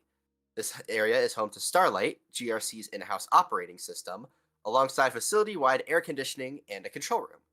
Additionally, this is where you would need to go if you wanted to sabotage Starlight, temporarily disabling its safety systems, which would otherwise prevent you from causing a superstructure failure event. Back across the atrium in the opposite hall is the Logistics Center, an underground extension of the topside warehouse. This area serves a few purposes, acting as the central cargo hub for all of GRC. This has direct connections to the freight rail line for bulk cargo, the Mercury Depot for sending smaller packages around the facility on our Mercury robots, and the freight elevator to bring up or send materials to and from the surface. Lastly, to move between zones, you'll take a ride on the intra-facility transit system. This transit system is, like everything, still very much a work in progress. But it will be your main way of navigating GRC. There are 3 lines: the primary line, Habitation Express line, and Freight line. The primary line will take us to where we'll be spending the rest of our time today, Zone 2, the Aurora Cavern. The Aurora Cavern is the largest part of GRC, consisting of a sprawling, multi-layered cave system which you can explore and exploit for your own needs. But before you get into caves, you hop off the tram at the cavern staging area. This is a small lobby and checkpoint where you can purchase basic equipment from a few vendors.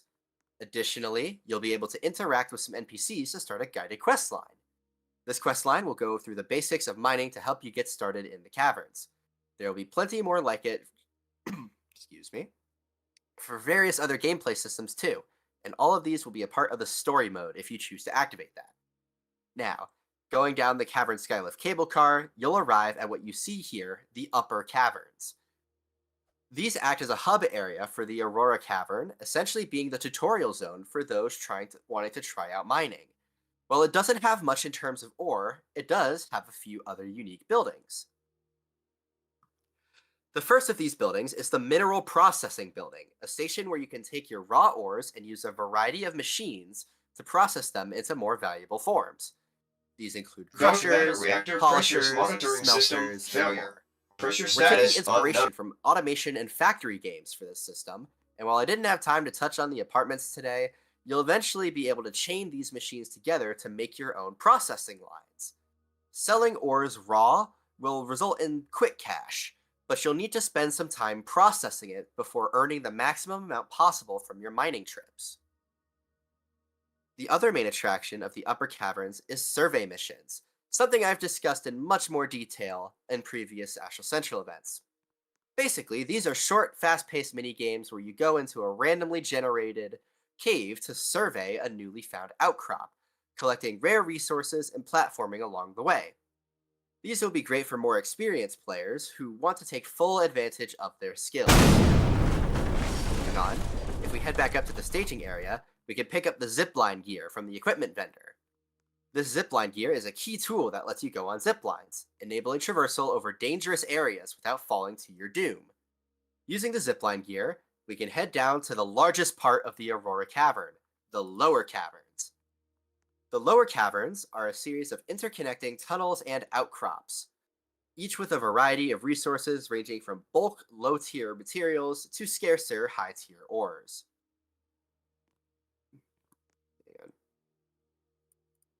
Something we want to try out was having 2 main ways to gather ores in the outcrops. First, you can head down to the end of an outcrop to find a predefined ore node, essentially a resource battery that slowly drains and replenishes based on player mining activity. This provides a quicker way to gather bulk resources, but these will be limited to some of the more common materials found in the caves. If you're looking for rarer, more valuable ores, you'll need to use a light and search the walls of the cavern for sparse veins of material, which can be mined using either an extraction laser or a basic pickaxe. We've done some work on the actual gameplay for extraction lasers, creating a sort of lock-picking, or in this case, rock-picking minigame, where you need to time a series of inputs to crack open the rock containing your resources. These minigames are just one step into how we're making gameplay the main focus of GRC, and we think it will be quite fun once we program and implement everything. Touching on extraction lasers briefly, these are actually a modular tool. Instead of previous years where you would need to buy a new extraction laser as you progress through the tiers of ores, we've changed it to where you instead upgrade the components of the extraction laser over time. That way, you can have your own shells or cosmetic models for the extraction laser, while keeping all of the same core functionality that makes them so important in the caves. Heading back into the cavern, there's a few more locations I'd like to point out. Located in the southernmost outcrop of the lower caverns is the hypercapacitor, a structure which allows the player to perform the crucial step that took Astral from a startup to an industry leader, cross-charging. In other words, this is where Tritium X is made, and running this machine will be crucial to keeping the DTX AFR fueled and supplied. More on this to come as we work on it.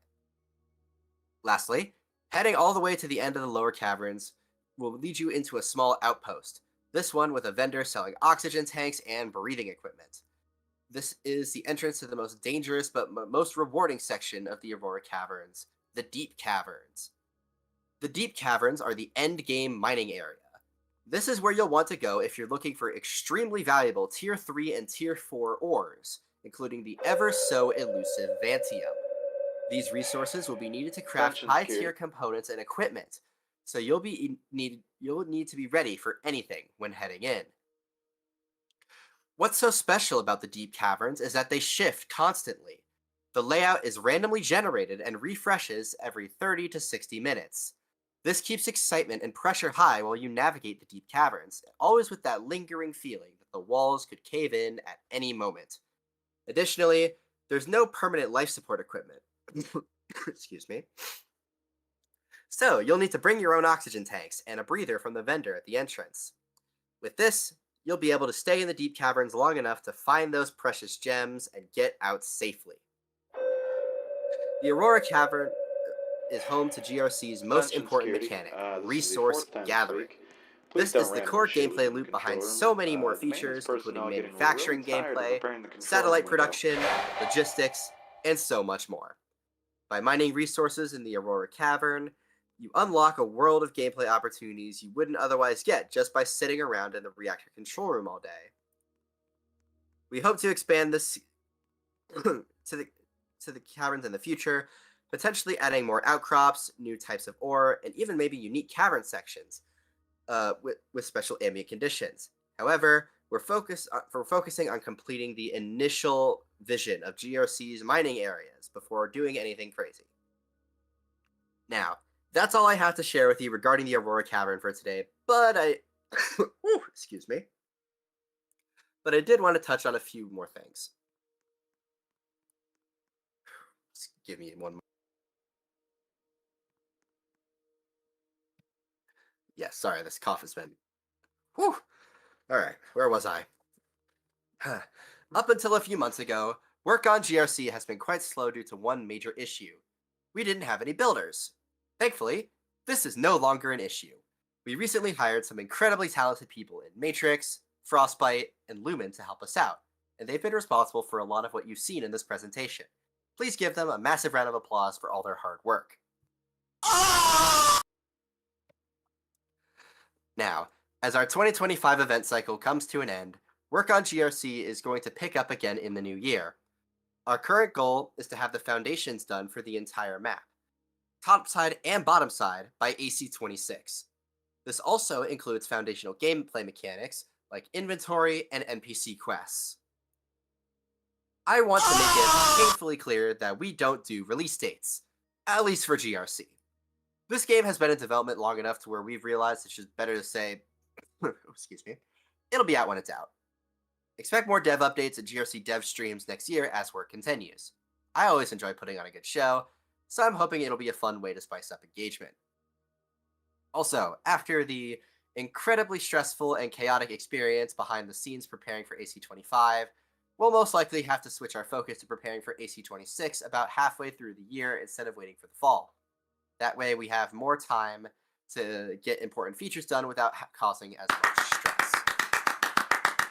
To close things off, the future is uncertain. Things will change, life will have its way, and these words that you heard today may not be accurate by the time AC26 rolls around.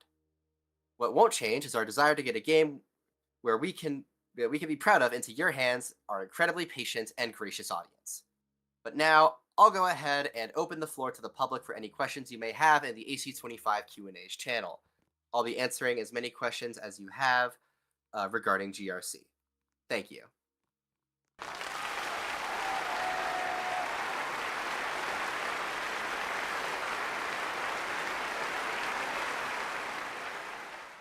All right, let's take a look.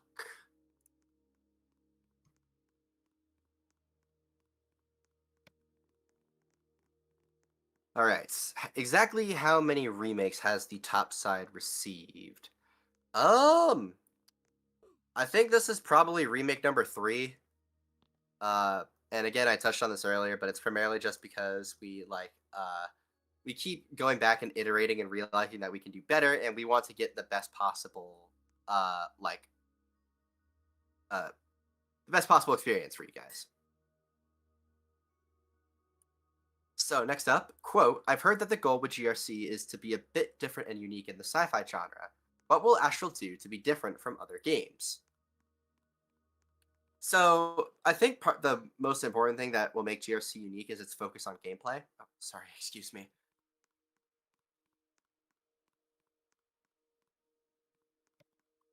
Sorry, I have a horrific cough. And again, I touched on this more in previous events, but things such as the space flight gameplay and well, not actually going to space, but like being able to make satellites and all of the unique resource gathering and material processing things. I feel like that's gonna make GRC pretty cool. And then I think story mode is going to be something that is really exciting because we're planning to have a system where like it's essentially an extended tutorial, and that should kind of like guide people around while also telling a unique story, which will be really cool. Are some parts of GRC inspired by Voices of the Void? Yes. The satellite dishes you saw on the top side picture were inspired by Voices of the Void, and I do really like the aesthetic of that game. Uh, as for exact gameplay things, I haven't played VOTV personally. I've only watched people play it, so I don't know. I can't say for sure, but I do really like that game's aesthetics.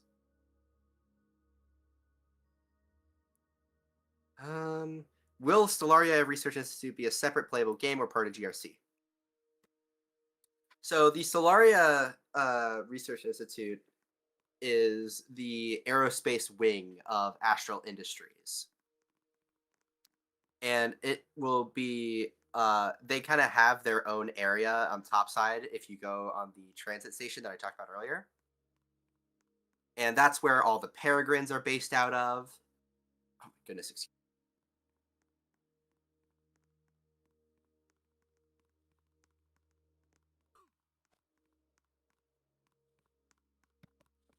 Sorry. But yeah, they have their own wing in the they have their own wing on top side, and you'll be able to essentially go over there and build satellites using materials you mine and like components you craft, and launch them into space for passive bonuses and active bonuses. So it'll be pretty cool. Let's see. Can I eat the rocks I mine? Probably not. What new things are you planning to add to GRC that are nowhere in other core games? I think story mode is probably the most unique aspect of GRC. Primarily just because I haven't seen any other core games that have a dedicated story campaign that goes into as much detail as we're planning to go into. I will be happy to be proven wrong, but I do think that it'll be really cool. From Shade, how did you achieve such beautiful graphics? I gotta thank our builders we hired for that. They did some incredible stuff.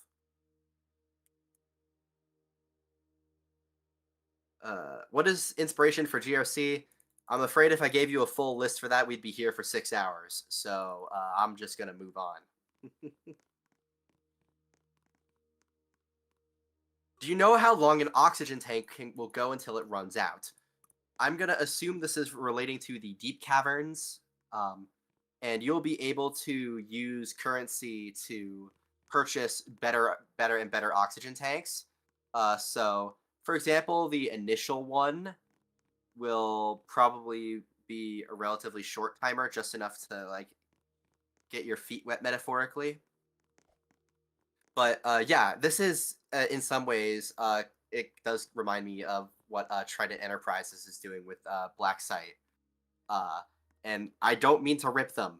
It's an amazing game, but we've been trying to think of ways to like take the idea of having like a randomly generated cave system for the higher tier resources, such that we can kind of encourage people to like take risks and have fun.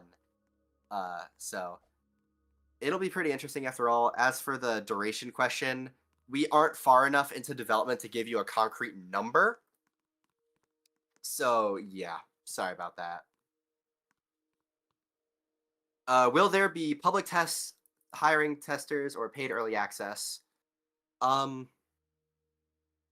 Public tests likely won't come for at least a year, if we get around to it. I'd like to have public testing sometime late 2026, but I would not hold your breath on that. We have a bunch of testers already, so I doubt we're going to be hiring more soon, but we really appreciate your interest. From Apollo, will the Conwell Group play a major part in the game outside of lore? I'm not sure how much I can get into without Casey murdering me live on stage, but Conwell probably isn't going to be that important of an entity in GRC. Primarily because by the time that the player gets into GRC, they aren't really as much of an industry giant as they were, because Astral kind of overtook them in a way. Hopefully that wasn't too blatant, Casey.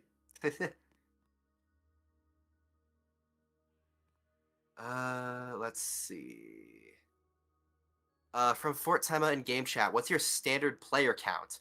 As of now, 0, because the game's not out yet. So that's about it. Will GRC be out by Millennia 3000? I sure hope so. Is there any current roadblocks? Astral Central. Genuinely, these events, while they're super fun, do take away a lot of time from the development of GRC, which is probably one of the major reasons it's taken so long to get it into a workable state. Outside of that, it's probably just the fact that we didn't really have that many builders until now. And because of that, we kept second guessing and re-guessing and reworking, and it just never ended up being good. But now that we have builders, it's good, so we can actually get a map going somehow. Let's see. Will there be a realistic nuclear reactor or an equivalent in GRC? No. We're not trying to aim for full-on realism. Like, on a scale from Innovation Labs to Oak Ridge, I'd probably say that the kind of like ideal range we're aiming for is around Q-Surf level in terms of reactor complexity.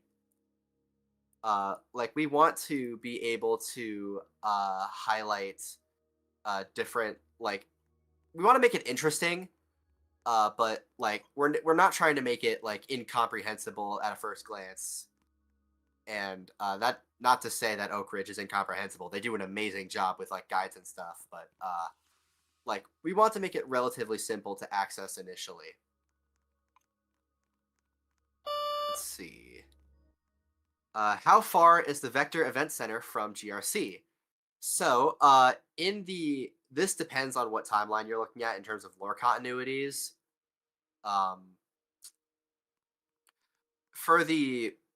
In both continuities, they are like physically connected via the train line, and so I'd say they're probably 10 to 15 miles apart. That's just a rough number. But again, kind of going on to a different question. Quote, isn't the VC and GRC separate universes? Why would they connect? in the main lore, instead of hosting Astral Central, the VEC is instead just a regular event grounds for things like trade shows, music festivals, and things of that nature. So, yeah. Is the vault door in the caverns inspired by Portal 2? That was not a vault door. That was a giant fan. Assuming that you're talking about the photo of the entrance to the deep caverns. Let's see. What is your opinion on partially integrating other games' lore into your own, as something more than just an Easter egg reference?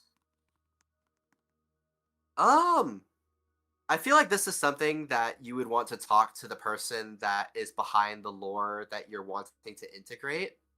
In my opinion, I would get permission if you're trying to include important lore like that.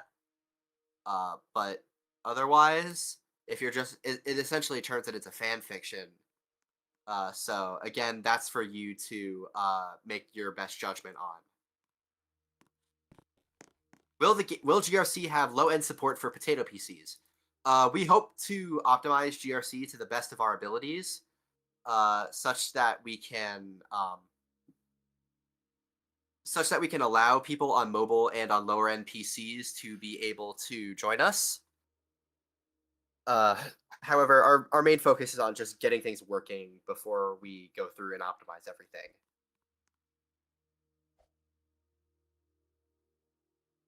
We got 2 questions here. What is the server size plan to be? And to add on to that, how will you utilize / mitigate high-low server size to make the experience feel more lively? Yeah, as part of our story mode initiative, we're going to have a lot of NPCs going around. I'd like to highlight, what was it, like internal builder singularity containment site, I think it was. They have a lot of like living NPCs going around. Excuse me. And I think those are really cool. So by having these like living NPCs going around doing their jobs and like actually being a part of the facility, it'll make it feel more alive rather than just having a couple people sitting at a desk. Will we be shooting bugs in the mine? Probably not. Let's see. What devices are you planning compatibility for?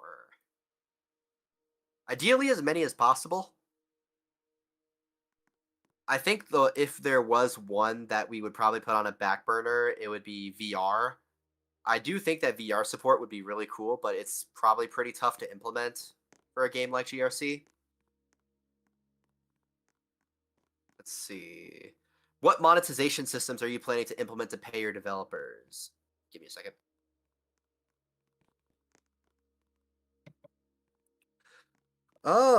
So we plan to have game passes and developer products and things of that nature, but game passes will be like all paid items that you can purchase with Robux can either be obtained with in-game currency or they are purely cosmetic.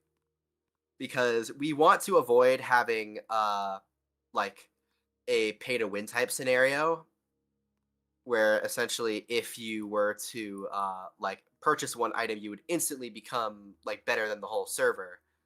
But instead, we're going to be offering a whole bunch of different types of cosmetics, like Mercury liveries, keycard skins. You will be able to purchase the in-game currency data shards with Robux. However, it'll be at a conversion rate so rough that it's better if you just grind for it legitimately. Additionally, monetization is something we've been thinking about, but it hasn't really been the forefront of our thinking because our main source of income is Astral Central right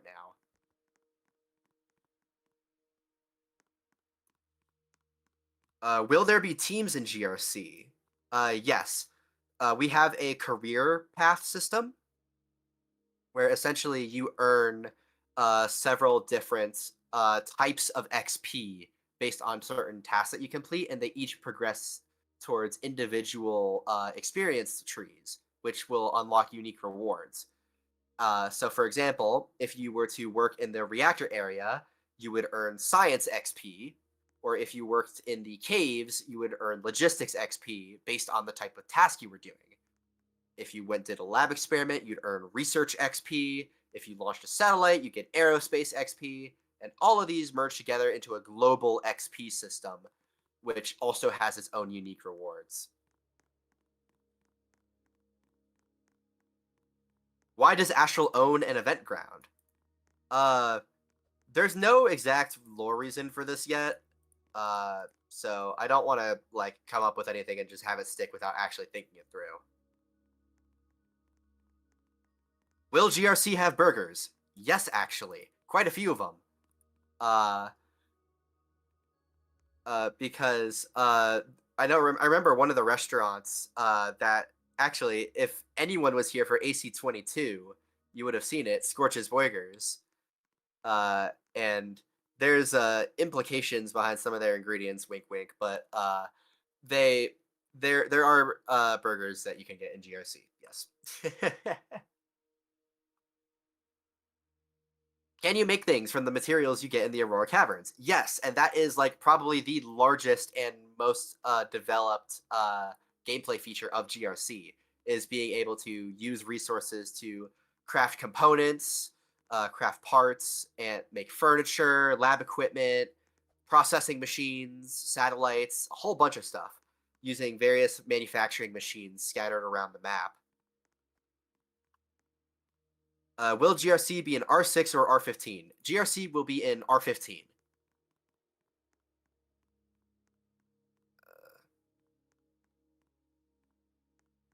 Are you planning on adding actual subgroups to Astral for the GRC, similar to what Pinewood has? No. Personally, I've never been that big on like subgroups and like security teams and things of that nature. I'm sure it has its point, but I think for GRC, it would just distract from the player's ability to just jump in and immediately explore different types of gameplay.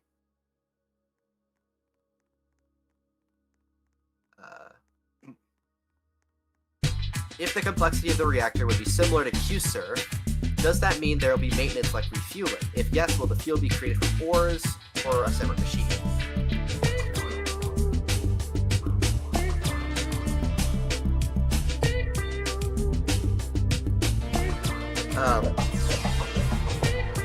So refueling will be done with a production line in the energy production sector, and because the D6 AFR just runs straight off of a liquid pipeline, you'll just have to make sure there's enough, there would be enough trig and X in the hyper capacity in order to actually find and locate fuel to keep things running.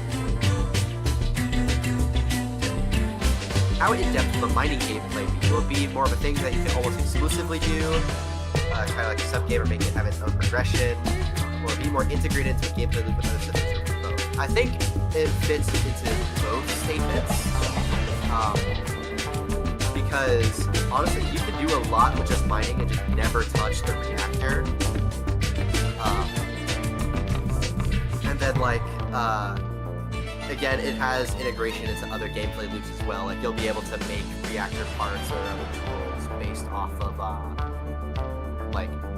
of what you find and what you make. Will the story mode be a completely single-player experience, or will it be possible to play with a team? We are designing story mode to be completed solo, primarily because it's meant to act as an extended tutorial. Hence, you can kind of get a feel for the various different aspects of GRC. Will the NPCs walking around be interactable, or will they just be walking around? Yeah, I don't want to rip too much from Singularity Containment Site, but some of them will be offering quests. Some of them, you'll be able to have conversations with them. They'll feel alive and a part of the facility rather than just an NPC.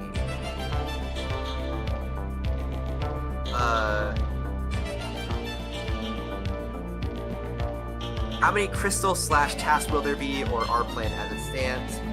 So we don't just have crystals, we have a variety of ores, minerals, and crystals, and like gemstones of that nature. As it stands, I believe we have around 20 to 25 different materials. However, that is likely going to expand, and that's just raw materials, not even including all the processed forms. Are you planning to add a melt slash freeze down into GRC, and if yes, what would it look like? GRC doesn't have a traditional meltdown or freeze down. Well, that's kind of a loaded statement, because instead of a meltdown, we wanted to make the event kind of fit in with the physics of the DTX AFR. And instead of being called a meltdown, it's a superstructure failure event, which... Sorry, give me a second.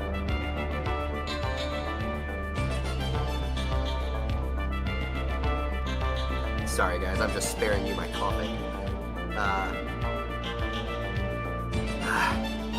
Yeah, but essentially, as components get damaged, etc.,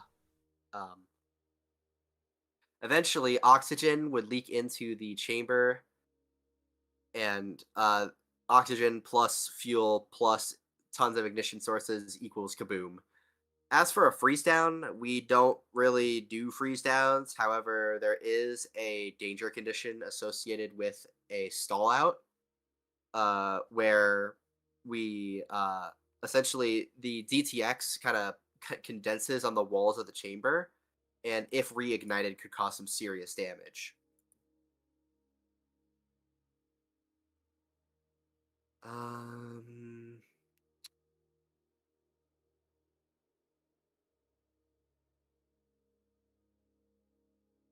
Will materials have rarities, and if so, will some be locked for special events? All the different materials in the Aurora Cavern are split into tiers. There's 4 tiers, going in progressively more rare. So things like iron or coal would be a pretty low tier, like a tier 1 or tier 2. But as you progress into tier 3 and 4 ores, that's when you get the really rare, expensive, and useful ores. Things like Vantium and Obsidian.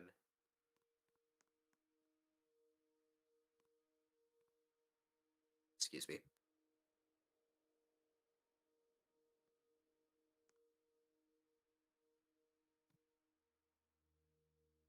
All right, I'll take 2 or 3 more questions, and then we'll probably go ahead and end the Q&A. So let's see. Will there be combat? No. GRC will not feature any combat gameplay.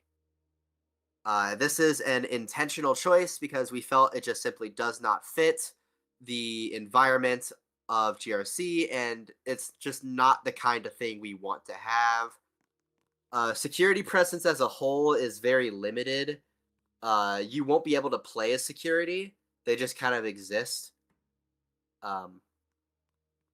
That way, you can focus on exploring and doing science rather than worried about getting shot from across the map by some guy with a sniper or something.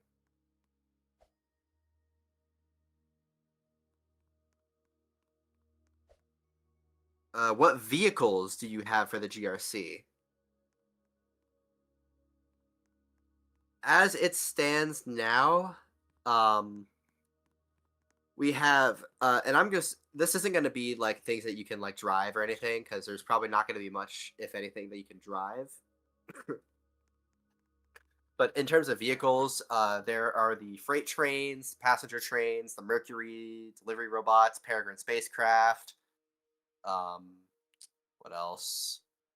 Probably the golf carts and mineral transports that go into the caves. What else? There's probably some other stuff I'll think of, but that's probably about it for now. Yeah, forklifts. There are forklifts. You'll be able to drive a forklift. In fact, we have a badge planned called Forklift Certified for if you complete a certain number of tasks in the logistics area. So, yeah. Definitely like myself a good forklift. All right. All right. This will be the last question I take. If you want to leave more, feel free, but I will be answering it in the text chat afterwards. So, what will you be able to have delivered via Mercury in GRC? So, you'll be able to have quite a few things delivered via Mercury. So think lab samples, minerals. You'll be able to use them to transport materials from one inventory to another. And also, you'll be able to use a Mercury to like send packages and gifts to other players. So let's say, for example, that you want to gift someone a couch for their apartment. Then you would purchase the couch using data shards and then have it shipped via Mercury to their inventory, where they could then use it.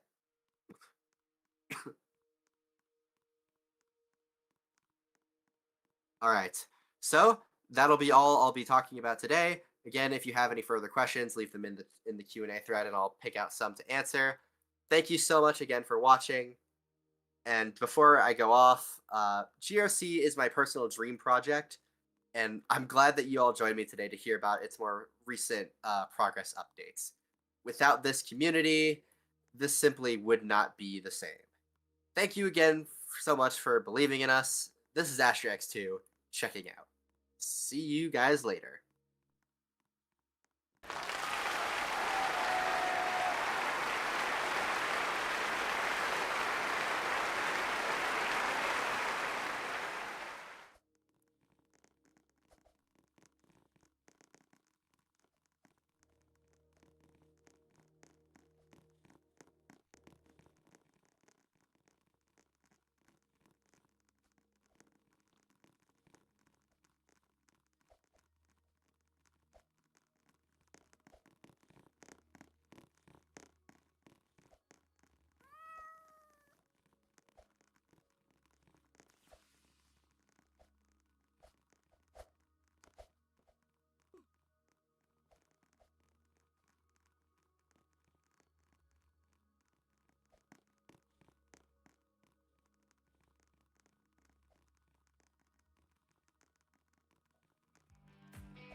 if you have not gotten the news yet, the main server will be now locked to insiders because of the constant issues that we're having.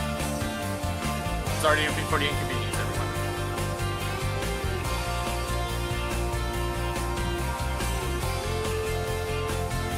Please feel free to join in a separate private or public server.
I've worn the same skinny.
Once again, sorry for the inconvenience, but because of the constant issues, the host server is currently locked to insiders only.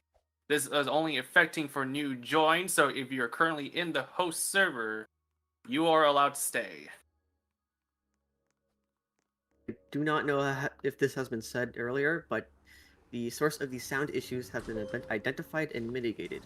So no more sounds should be played.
Hello, everyone. As you're aware, the server has crashed. Thankfully, this was not during one of our presentations and was instead in the middle, so it's not too much of a hazard, thankfully.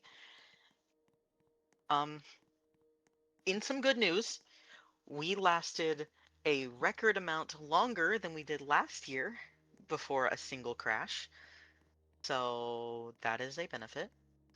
The server will be, hopefully, set up again fairly soon, and we should be back to normal.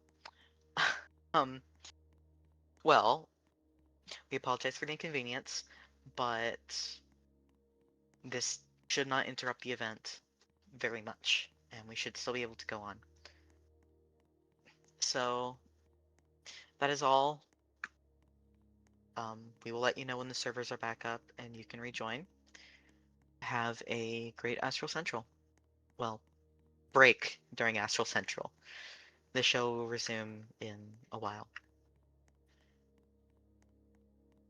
At least you can finally take off server crashing off your bingo card now.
Alright, so, update. We accidentally booked a private server.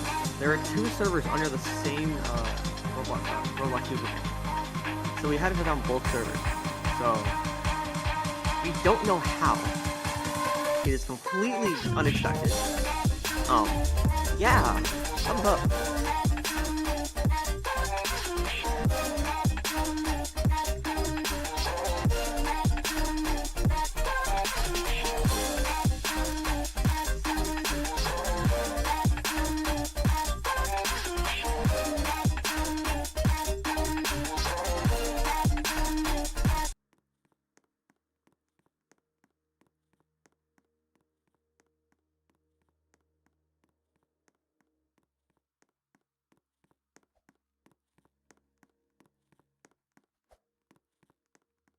Once again, the host server is currently locked to insiders and whitelisted VIPs only.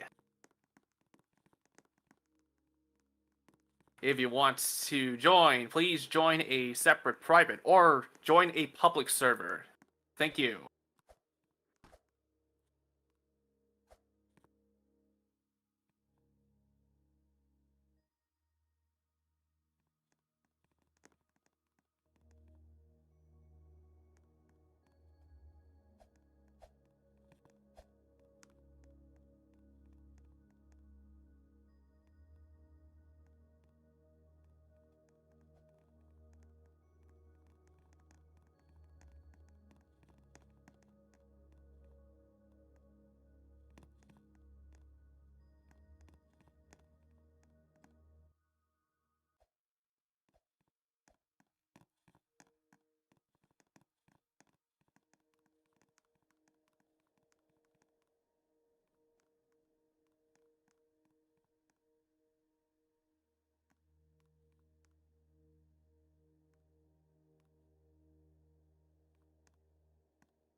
2025 behind the scenes presentation will begin in 5 minutes. Please make your way to your seats at this time.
And now, please welcome to the stage Lena Yeaterson, Polaris Media Event Staff Lead.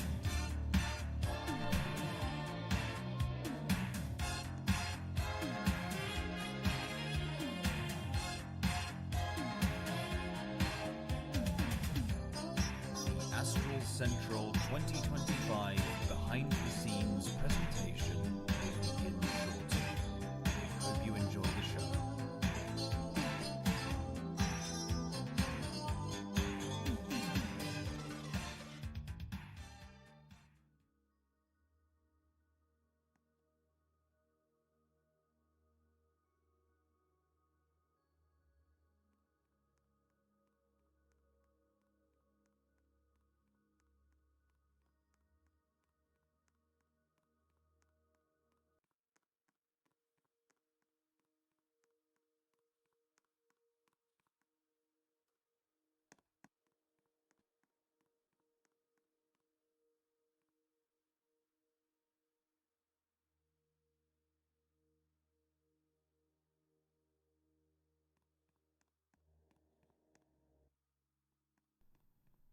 And now, please welcome to the stage Lena Yeaterson, Polaris Media Event Staff Lead.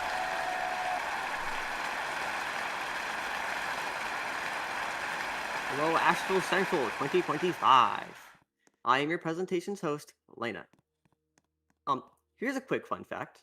There are currently 196 players in the entire game. And the system behind that number was very complicated. Since the Roblox API updates the player count every minute or so, I decided to just make my own. Each Roblox server, telling how many players there are. Telling my server how many players there are. The server is literally to the left of me. I hope it doesn't explode, unlike some previous Astral events. I am off track anyway. I already said this, but I'm Lena, and you're currently watching the Astral Central 2025 behind the scenes presentation. In this rather short presentation, I will list the logistical challenges, show you the backends, and show you places where no average attendee can go. Let's start off with the logistical challenges. This year was particularly rough. We have lots of people going to college, which slows down development a lot. This also slows down booth development too, which means we were on the edge of our seats waiting for booths to roll in while AC25 was like a couple days away. Currently, at the time of writing the script on December 12th, there are 26 booths submitted out of 50. But on Christmas Day, the final booth, the NQT booth, was integrated. It truly was a Christmas miracle. Some people might be familiar with crunch time, a time where a deadline is close and you need to finish something fast. It also comes with a bit of stress and anxiety. In Polaris, we were in crunch time since December 20th. We were scripting critical systems at 5 a.m. Last night. Moving on, another logistical challenge we faced was scope creep. Scope creep, for some who don't know, is when features are continuously planned without stop, giving heavy workloads and stress, also meaning we had to put these features out before EC25 with no delays. We had a lot of that. At the time of writing this, again, December 26th at 2 a.m., I personally think we were at 7% vector event center completion, which was not enough in my opinion.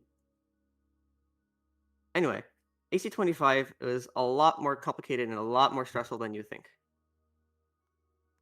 Hold on. Where am I? But we somehow still deliver a great experience. And up next we have is the backend systems.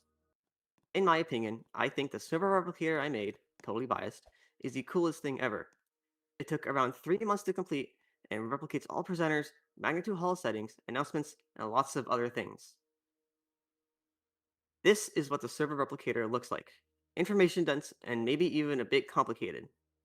Complicated enough where I had to write a whole manual about it, just in case someone messes it up. The server replicator replicates all the lights, music, slideshows, and many other things to other parent servers.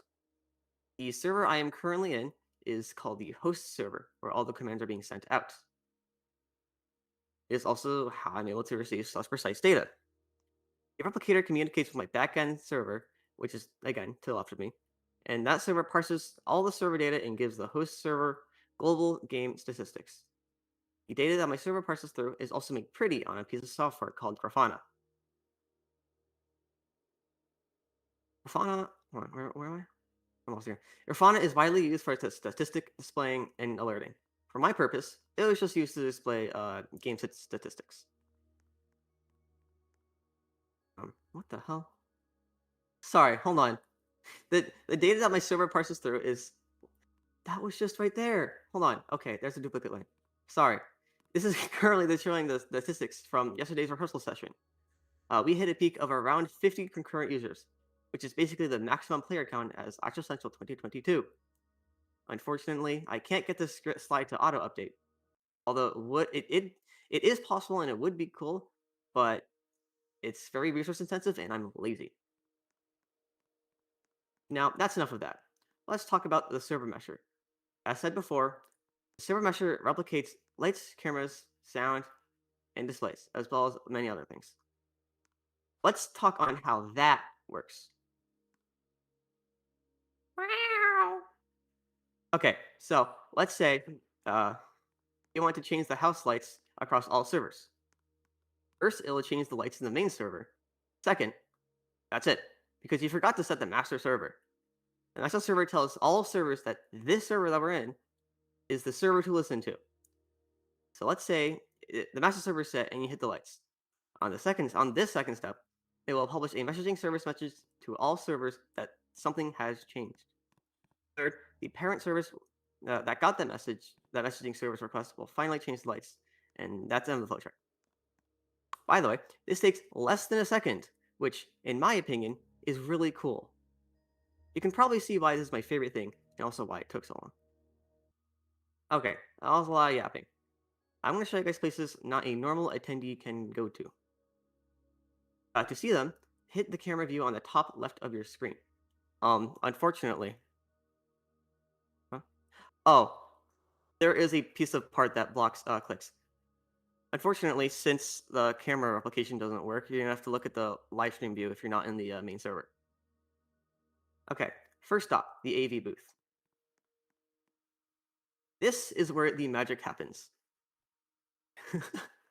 We have audio, display, lighting, stage sets, and camera controls. You may have noticed we also have a sequencer and auxiliary controls. The auxiliary controls are used for the podium timer and door controls.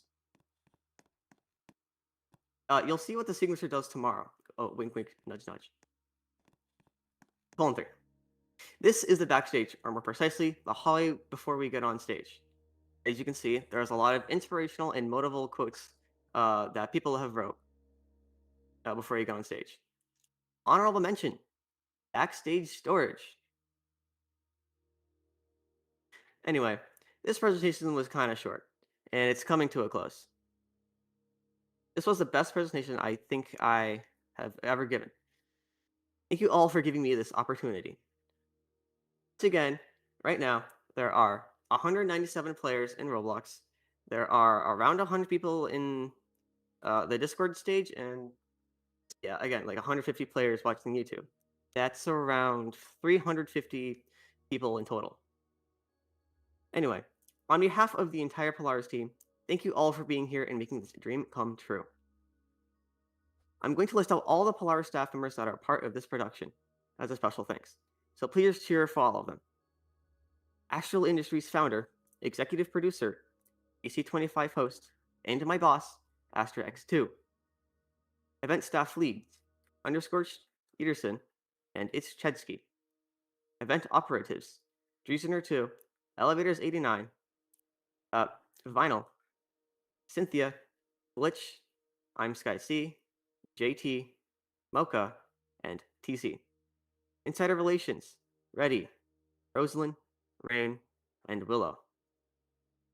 Support staff, Bennett, Brightly, Bible Plays, Matrix, Onyx, Pio, Rabbit Hawk, Shashikuna, Tarazakon, Winter, Kyle Alta, Coded Cryptics, DT Trainsman, Frostbite, Ghastly, Lumen, Nightsight, STM, Dodono, and DT.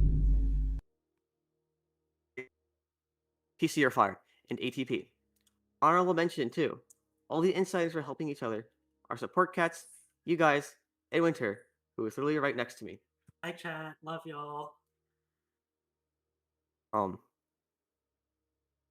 Where'd the slide go? There it is. Oh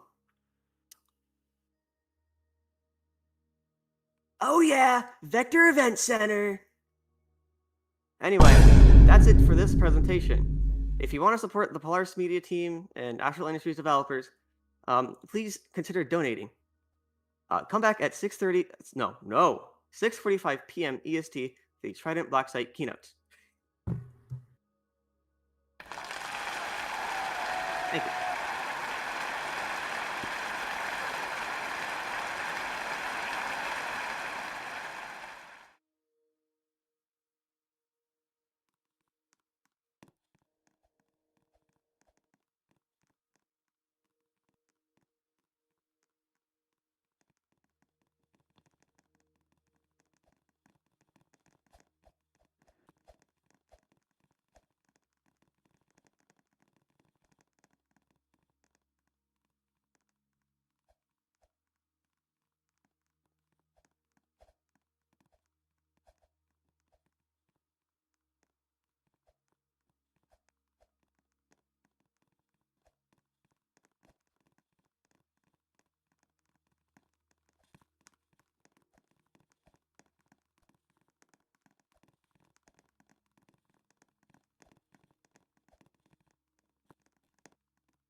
Okay, Lena was never told about the Q&A, so she's answering questions over in the Q&A channel right now.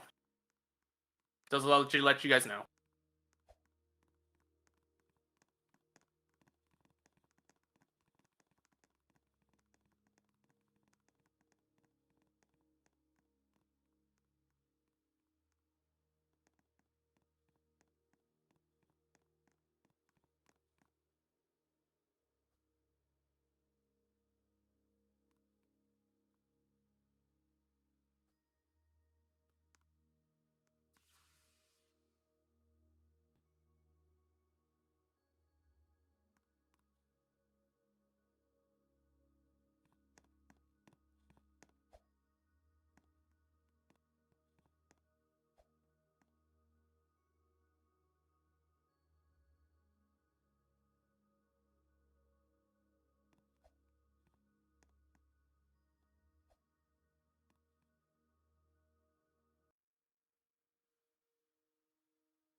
next presentation, Trident Black Site, a new concept, will begin in 5 minutes.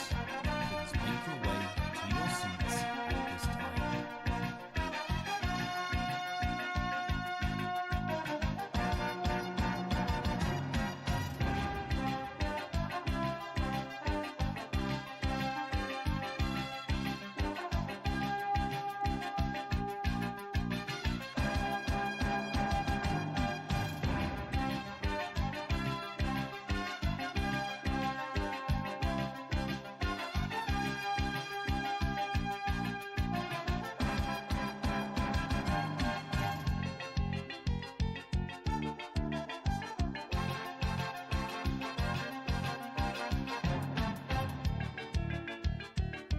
Hello, friendly reminder, we're 5 minutes out for the next keynote.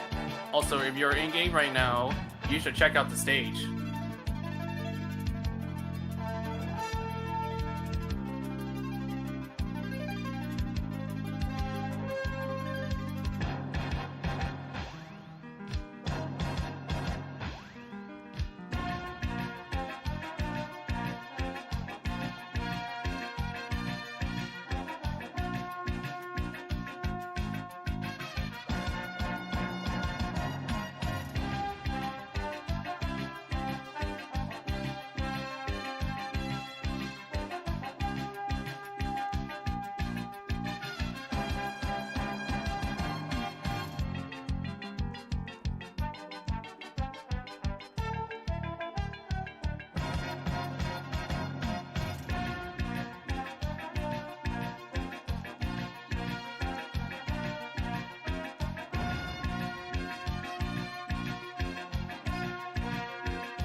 And now, please welcome to the stage I'm Brightly.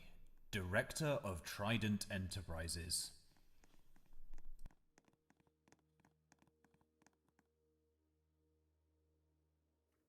Good morning, afternoon, and evening to everyone attending Astral Central 2025. My name is Brightly, and I'm one of the founders and the game lead behind Trident Enterprises Black Site.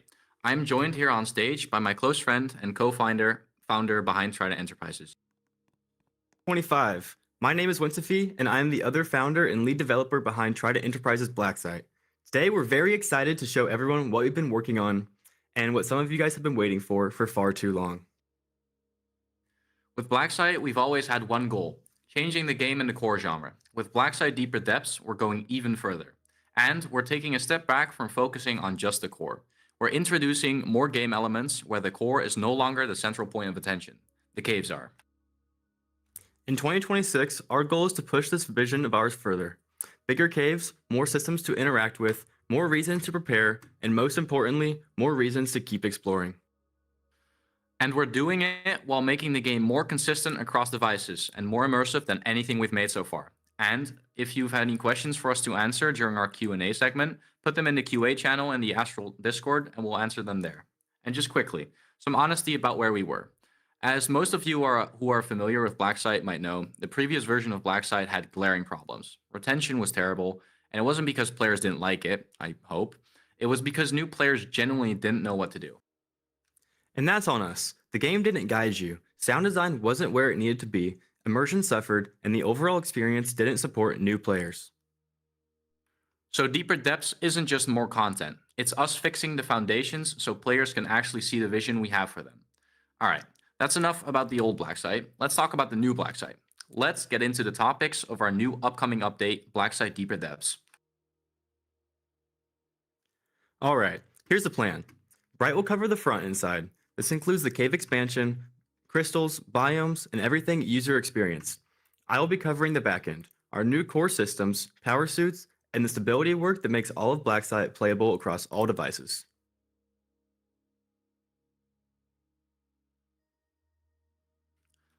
All right, each section ties into the next. The caves got bigger, so traversal had to evolve. Exploration needed to get riskier, so climate and hazards needed to exist. That created demand for scrap, suit upgrades, and much more.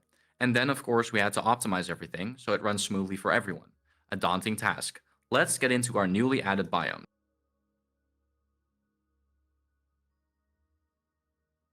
In Deeper Depths, the biomes you'll see today are completely new. And alongside that, we've taken our existing pressure biomes and overhauled them so that they don't just look different, they play different. First up is our cold biome. That isn't just blue caves. Cold is a system you need to survive here. You're dealing with all the extremities at once. Your oxygen draining, your body temperature dropping, hazards like thermal vents, influences where the environment forces you to make each decision. You'll be needing to balance your exposure time to the cold, your route, your oxygen usage, and while still trying to extract as much money from the crystals as you can. Then we have our thermal biome. This one's built around the scale and danger. Huge lava lakes, giant volcanic geysers, and fauna that actually makes the environment feel alive instead of empty space with red lighting. And of course, like all the other biomes, this one too is packed with several crystals and resources that give you a reason to explore and take the risk. That's the key idea of these new biomes: progression. You're not just passing through. You're forced to explore, progress, harvest, and come back with what you've collected. The biomes aren't isolated islands. They're laid out to force progression through iteration. Each biome feeds into the next. Through resource gathering, equipment, hazards, and systems Winsofi will be covering later, progression will feel like an actual descent, not just choosing your favorite zone and staying there forever. Looking beyond Deeper Depths, we've already started work on more biomes that we've got planned, including radiation-filled caves, flooded networks, and sandy desert caves, all with their respective equipment to properly explore them. These will be seen soon after Deeper Depths. Besides the biomes, we've also improved the lore and user experience. Before I talk about the raw size, I want to explain what actually changed and how the caves feel. This slide is basically our big correction. On the lore side, we've leaned harder into environmental storytelling, not just in the caves, in the facility too.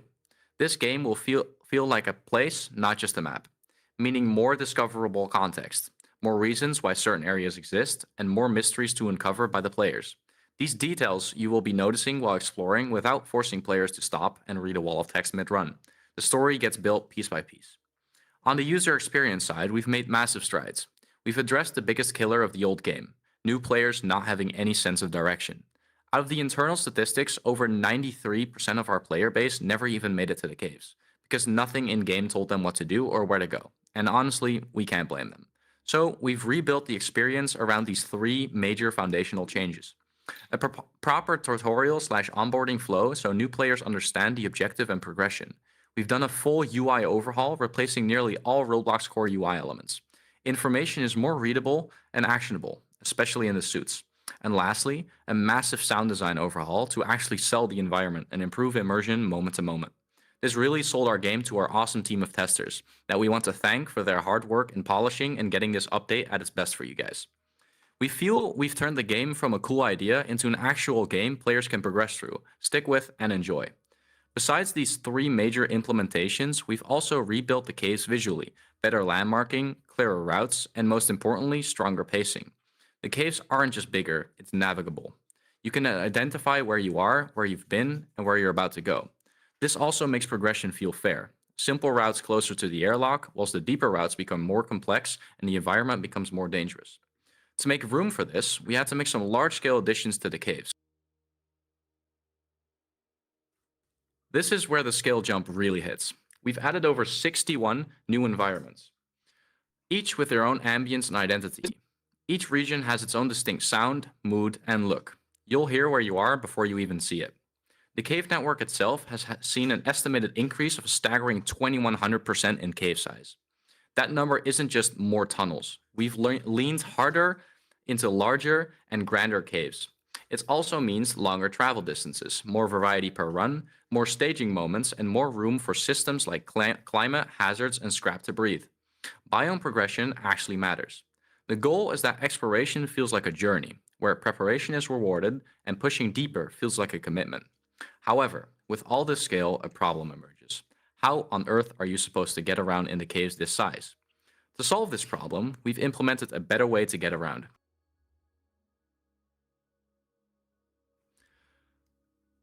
When you make the world bigger, walking stops being enough. So we're introducing a newly added vehicle specifically for cave traveling.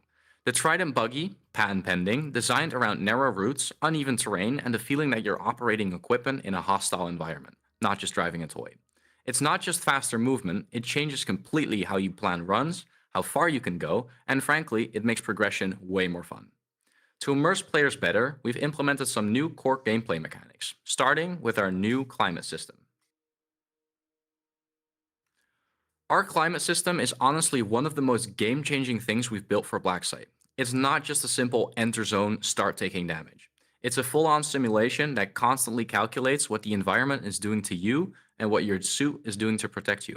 At all times, the system is modeling your body temperature and skin temperature, which is important for cave winds.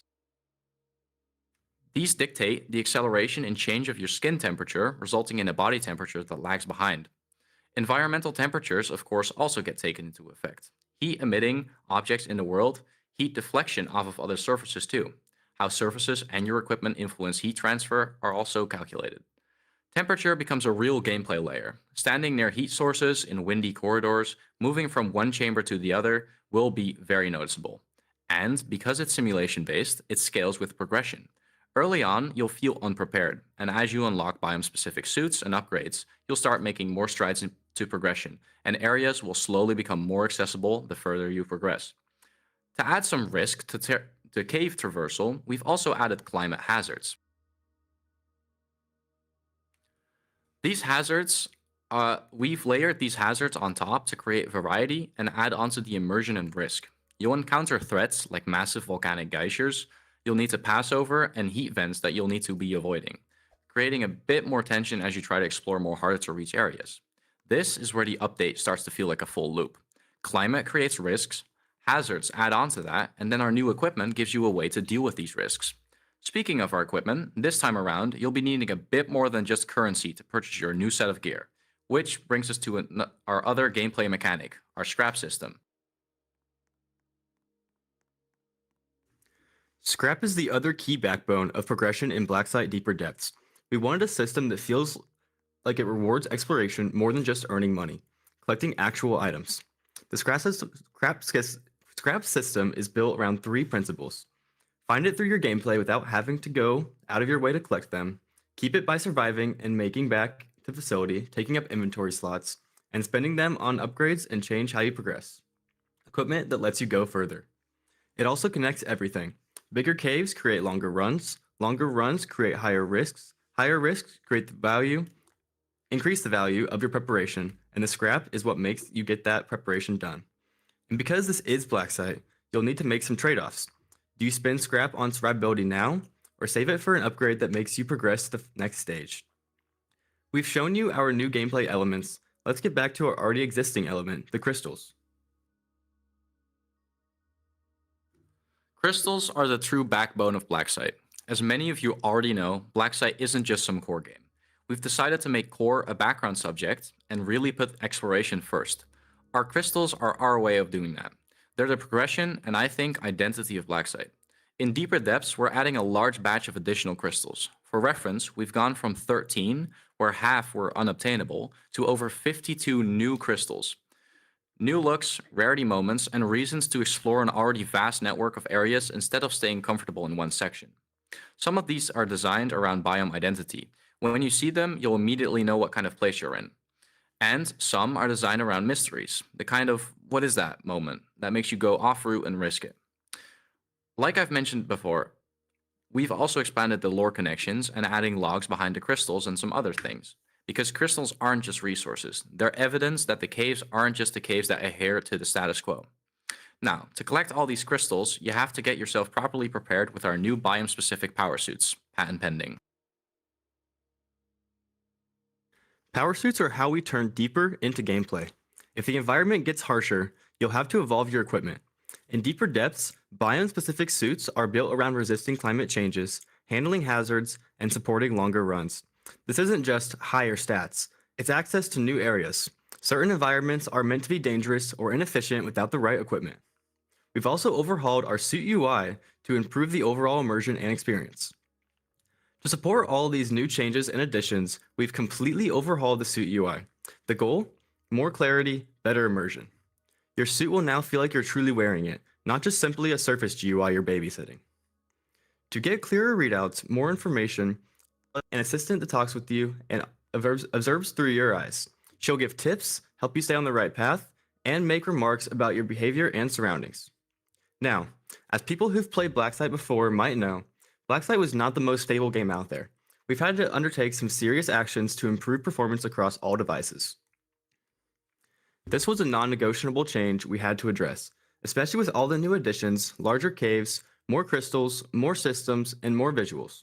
We simply can't introduce these new things without first fixing our previous glaring performance issues. Our biggest real-world win comes from our custom visual culling system. We log and manage an enormous amount of instances, but we only render what the player actually needs. Right now, we're actively culling on average 85% out of a total 170,000 logged instances, leaving only about 15% visible to the player at any given moment. And we're not just culling tiny stuff. The biggest hitters we target are lights, particles, beams, and specific high poly meshes. The things that actually destroy performance if and when you leave them scattered around your game.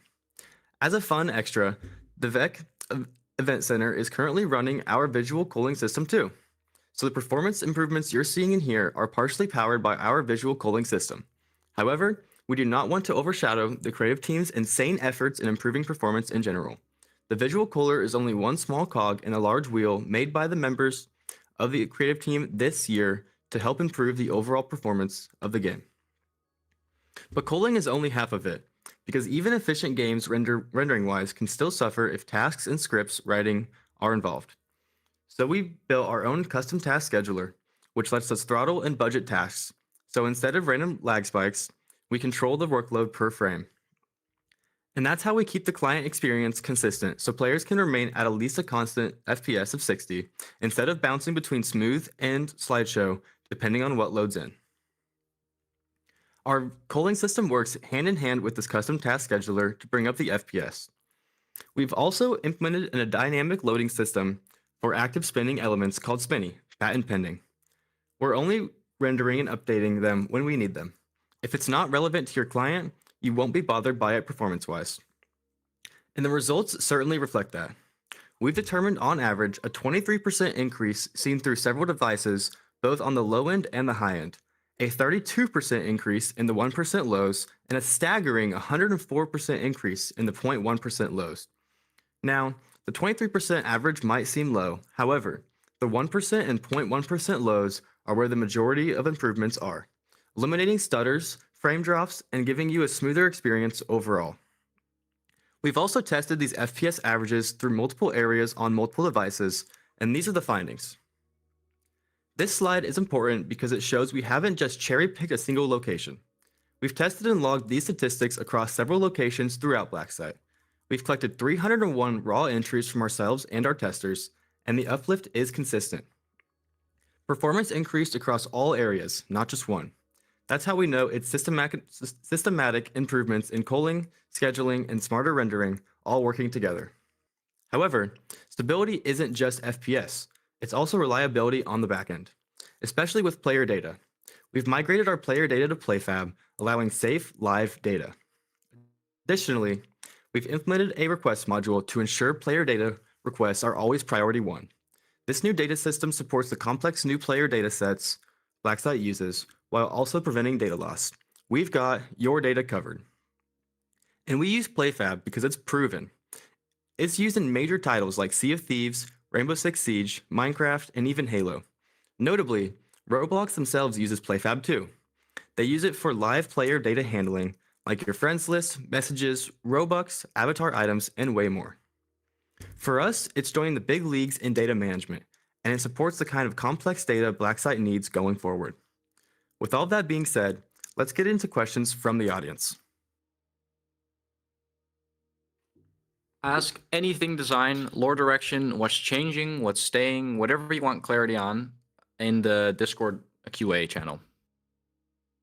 And if you have a technical question, I'm sure I can provide an answer.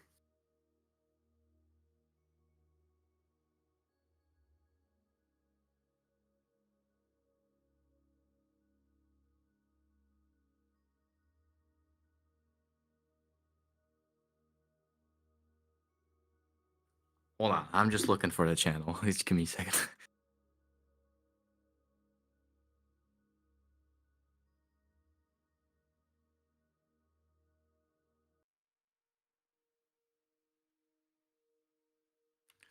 Will you make Blacksite Tycoon a thing? Well, we actually do have a next update planned, which is the player rooms update.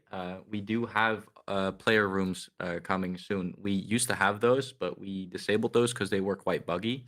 But we've both since then improved significantly in all fronts, so we will be able to finally make something that we are happy to ship with, and that is performant and also fun to interact with.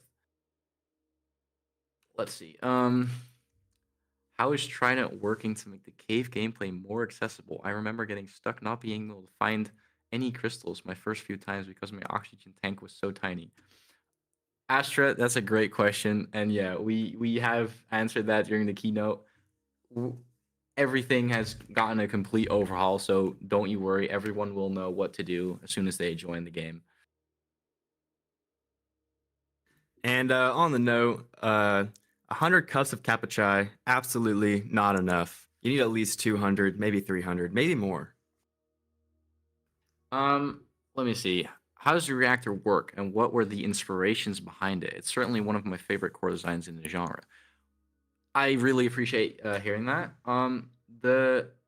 Actually, the core is one of the few things that I did not really look online for inspiration. So for some things, I don't know. I just start building and then I just see what comes up. And I don't know. I had like a fascination of like low poly, like hexagonal, like ball shapes. But you know, there's plenty of ball cores, so I had to change it up a bit. And then eventually, after some iterating, the current core came to existence. So yeah, that's where the core came from. Will the facility be expanding upon with more sectors, rooms, and other areas? Definitely. Yeah. Every update there will be significant changes and additions to the facility, especially new um, caves or new sections. So that yeah there will definitely be updates to the facility. The buggy unfortunately can't drift, but maybe we can change that in the future. Who knows?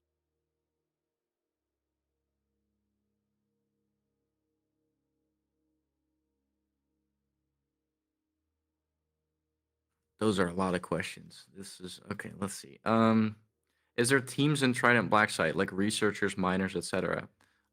Yeah. So we currently have mechanics, security, and scientists. The security team currently is quite underdeveloped. However, there is going to be a larger scale security update in the near future where we plan to bring back one of the old security subgroups of Trident. So definitely stay tuned for that. However, the mechanics and the scientist teams don't really have a function now, but they will eventually.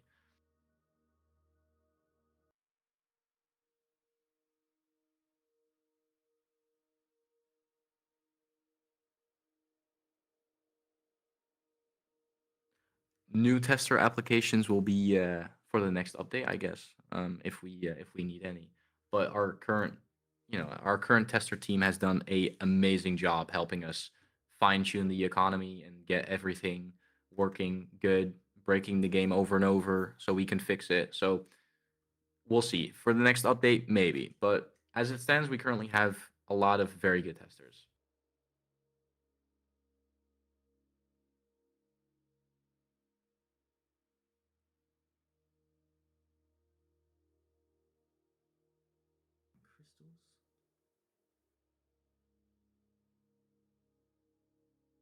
All right, let's do two more questions. All right, let's do three more questions. Will there be burgers in the game? No, but we do have Kapachi for you. So you can get that at the Trident booth. So if you still need some coffee and need a recharge, just go to the Trident booth and just get one from the machine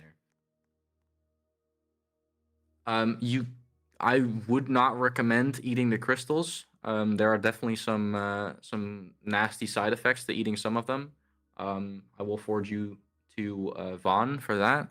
They are our expert on crystal analysis, but I do not recommend eating them.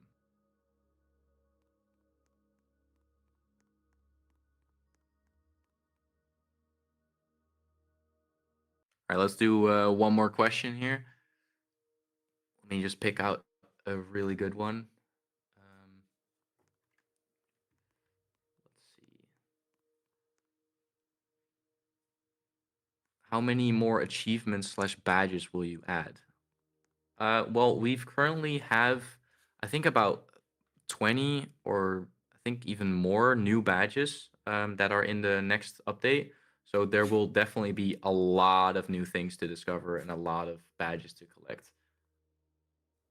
But I think we're gonna wrap the Q&A up for that. So you know, what you all been waiting for. I would gladly like to present to you the trailer for Blackside Deeper Depths.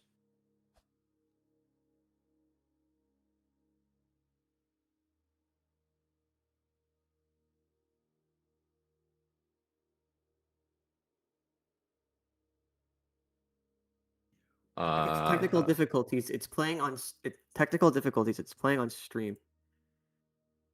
Yeah.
Systems once connected here. Now, they remain silent.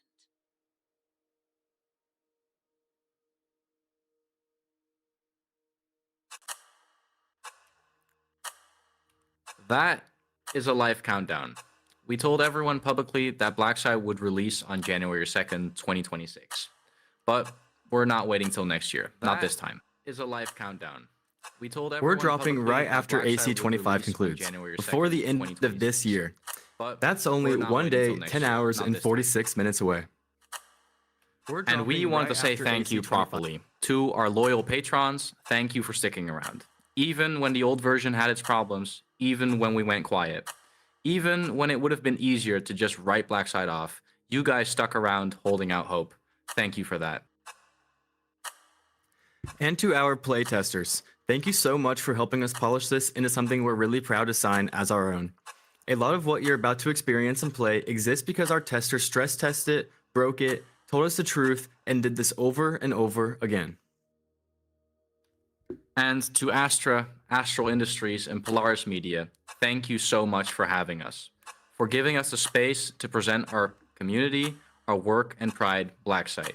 And thank you for welcoming us and letting us connect with other communities and creators here. So yeah, December 29th, right after Astral Central 2025, we'll be waiting. It's time to dive deeper in Blacksite, Deeper Depths. We'll see you in the caves.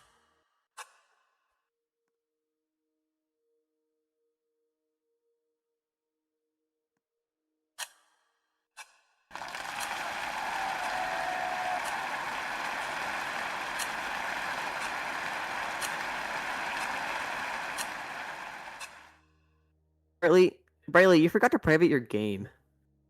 No, there's a whitelist active. They can't play it. Oh, okay. Sorry for the confusion.